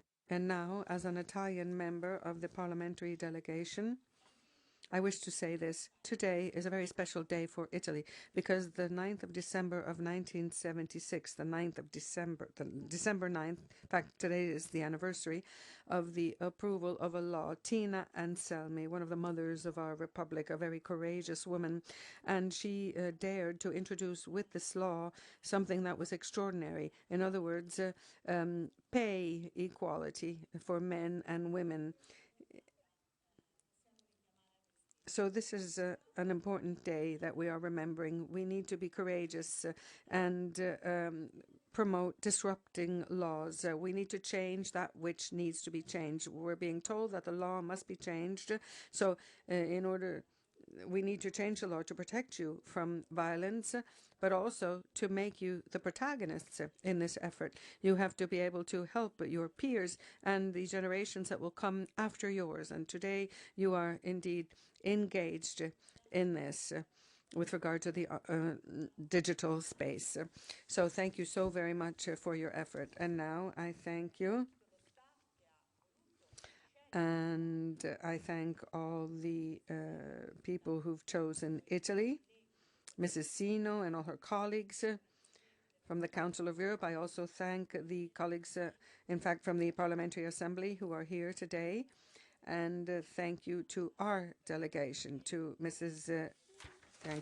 Biantinesi, and Federico is here as well. We thank you for having worked on this event. I know it hasn't been easy, and I wish to thank my colleague, MP Gardini. You've been extraordinary in taking up the challenge and in having made this event possible. Thank you so much from the bottom of my heart. Good evening to all of you. Enjoy your time here in Rome, especially for those of you who've come from other European cities.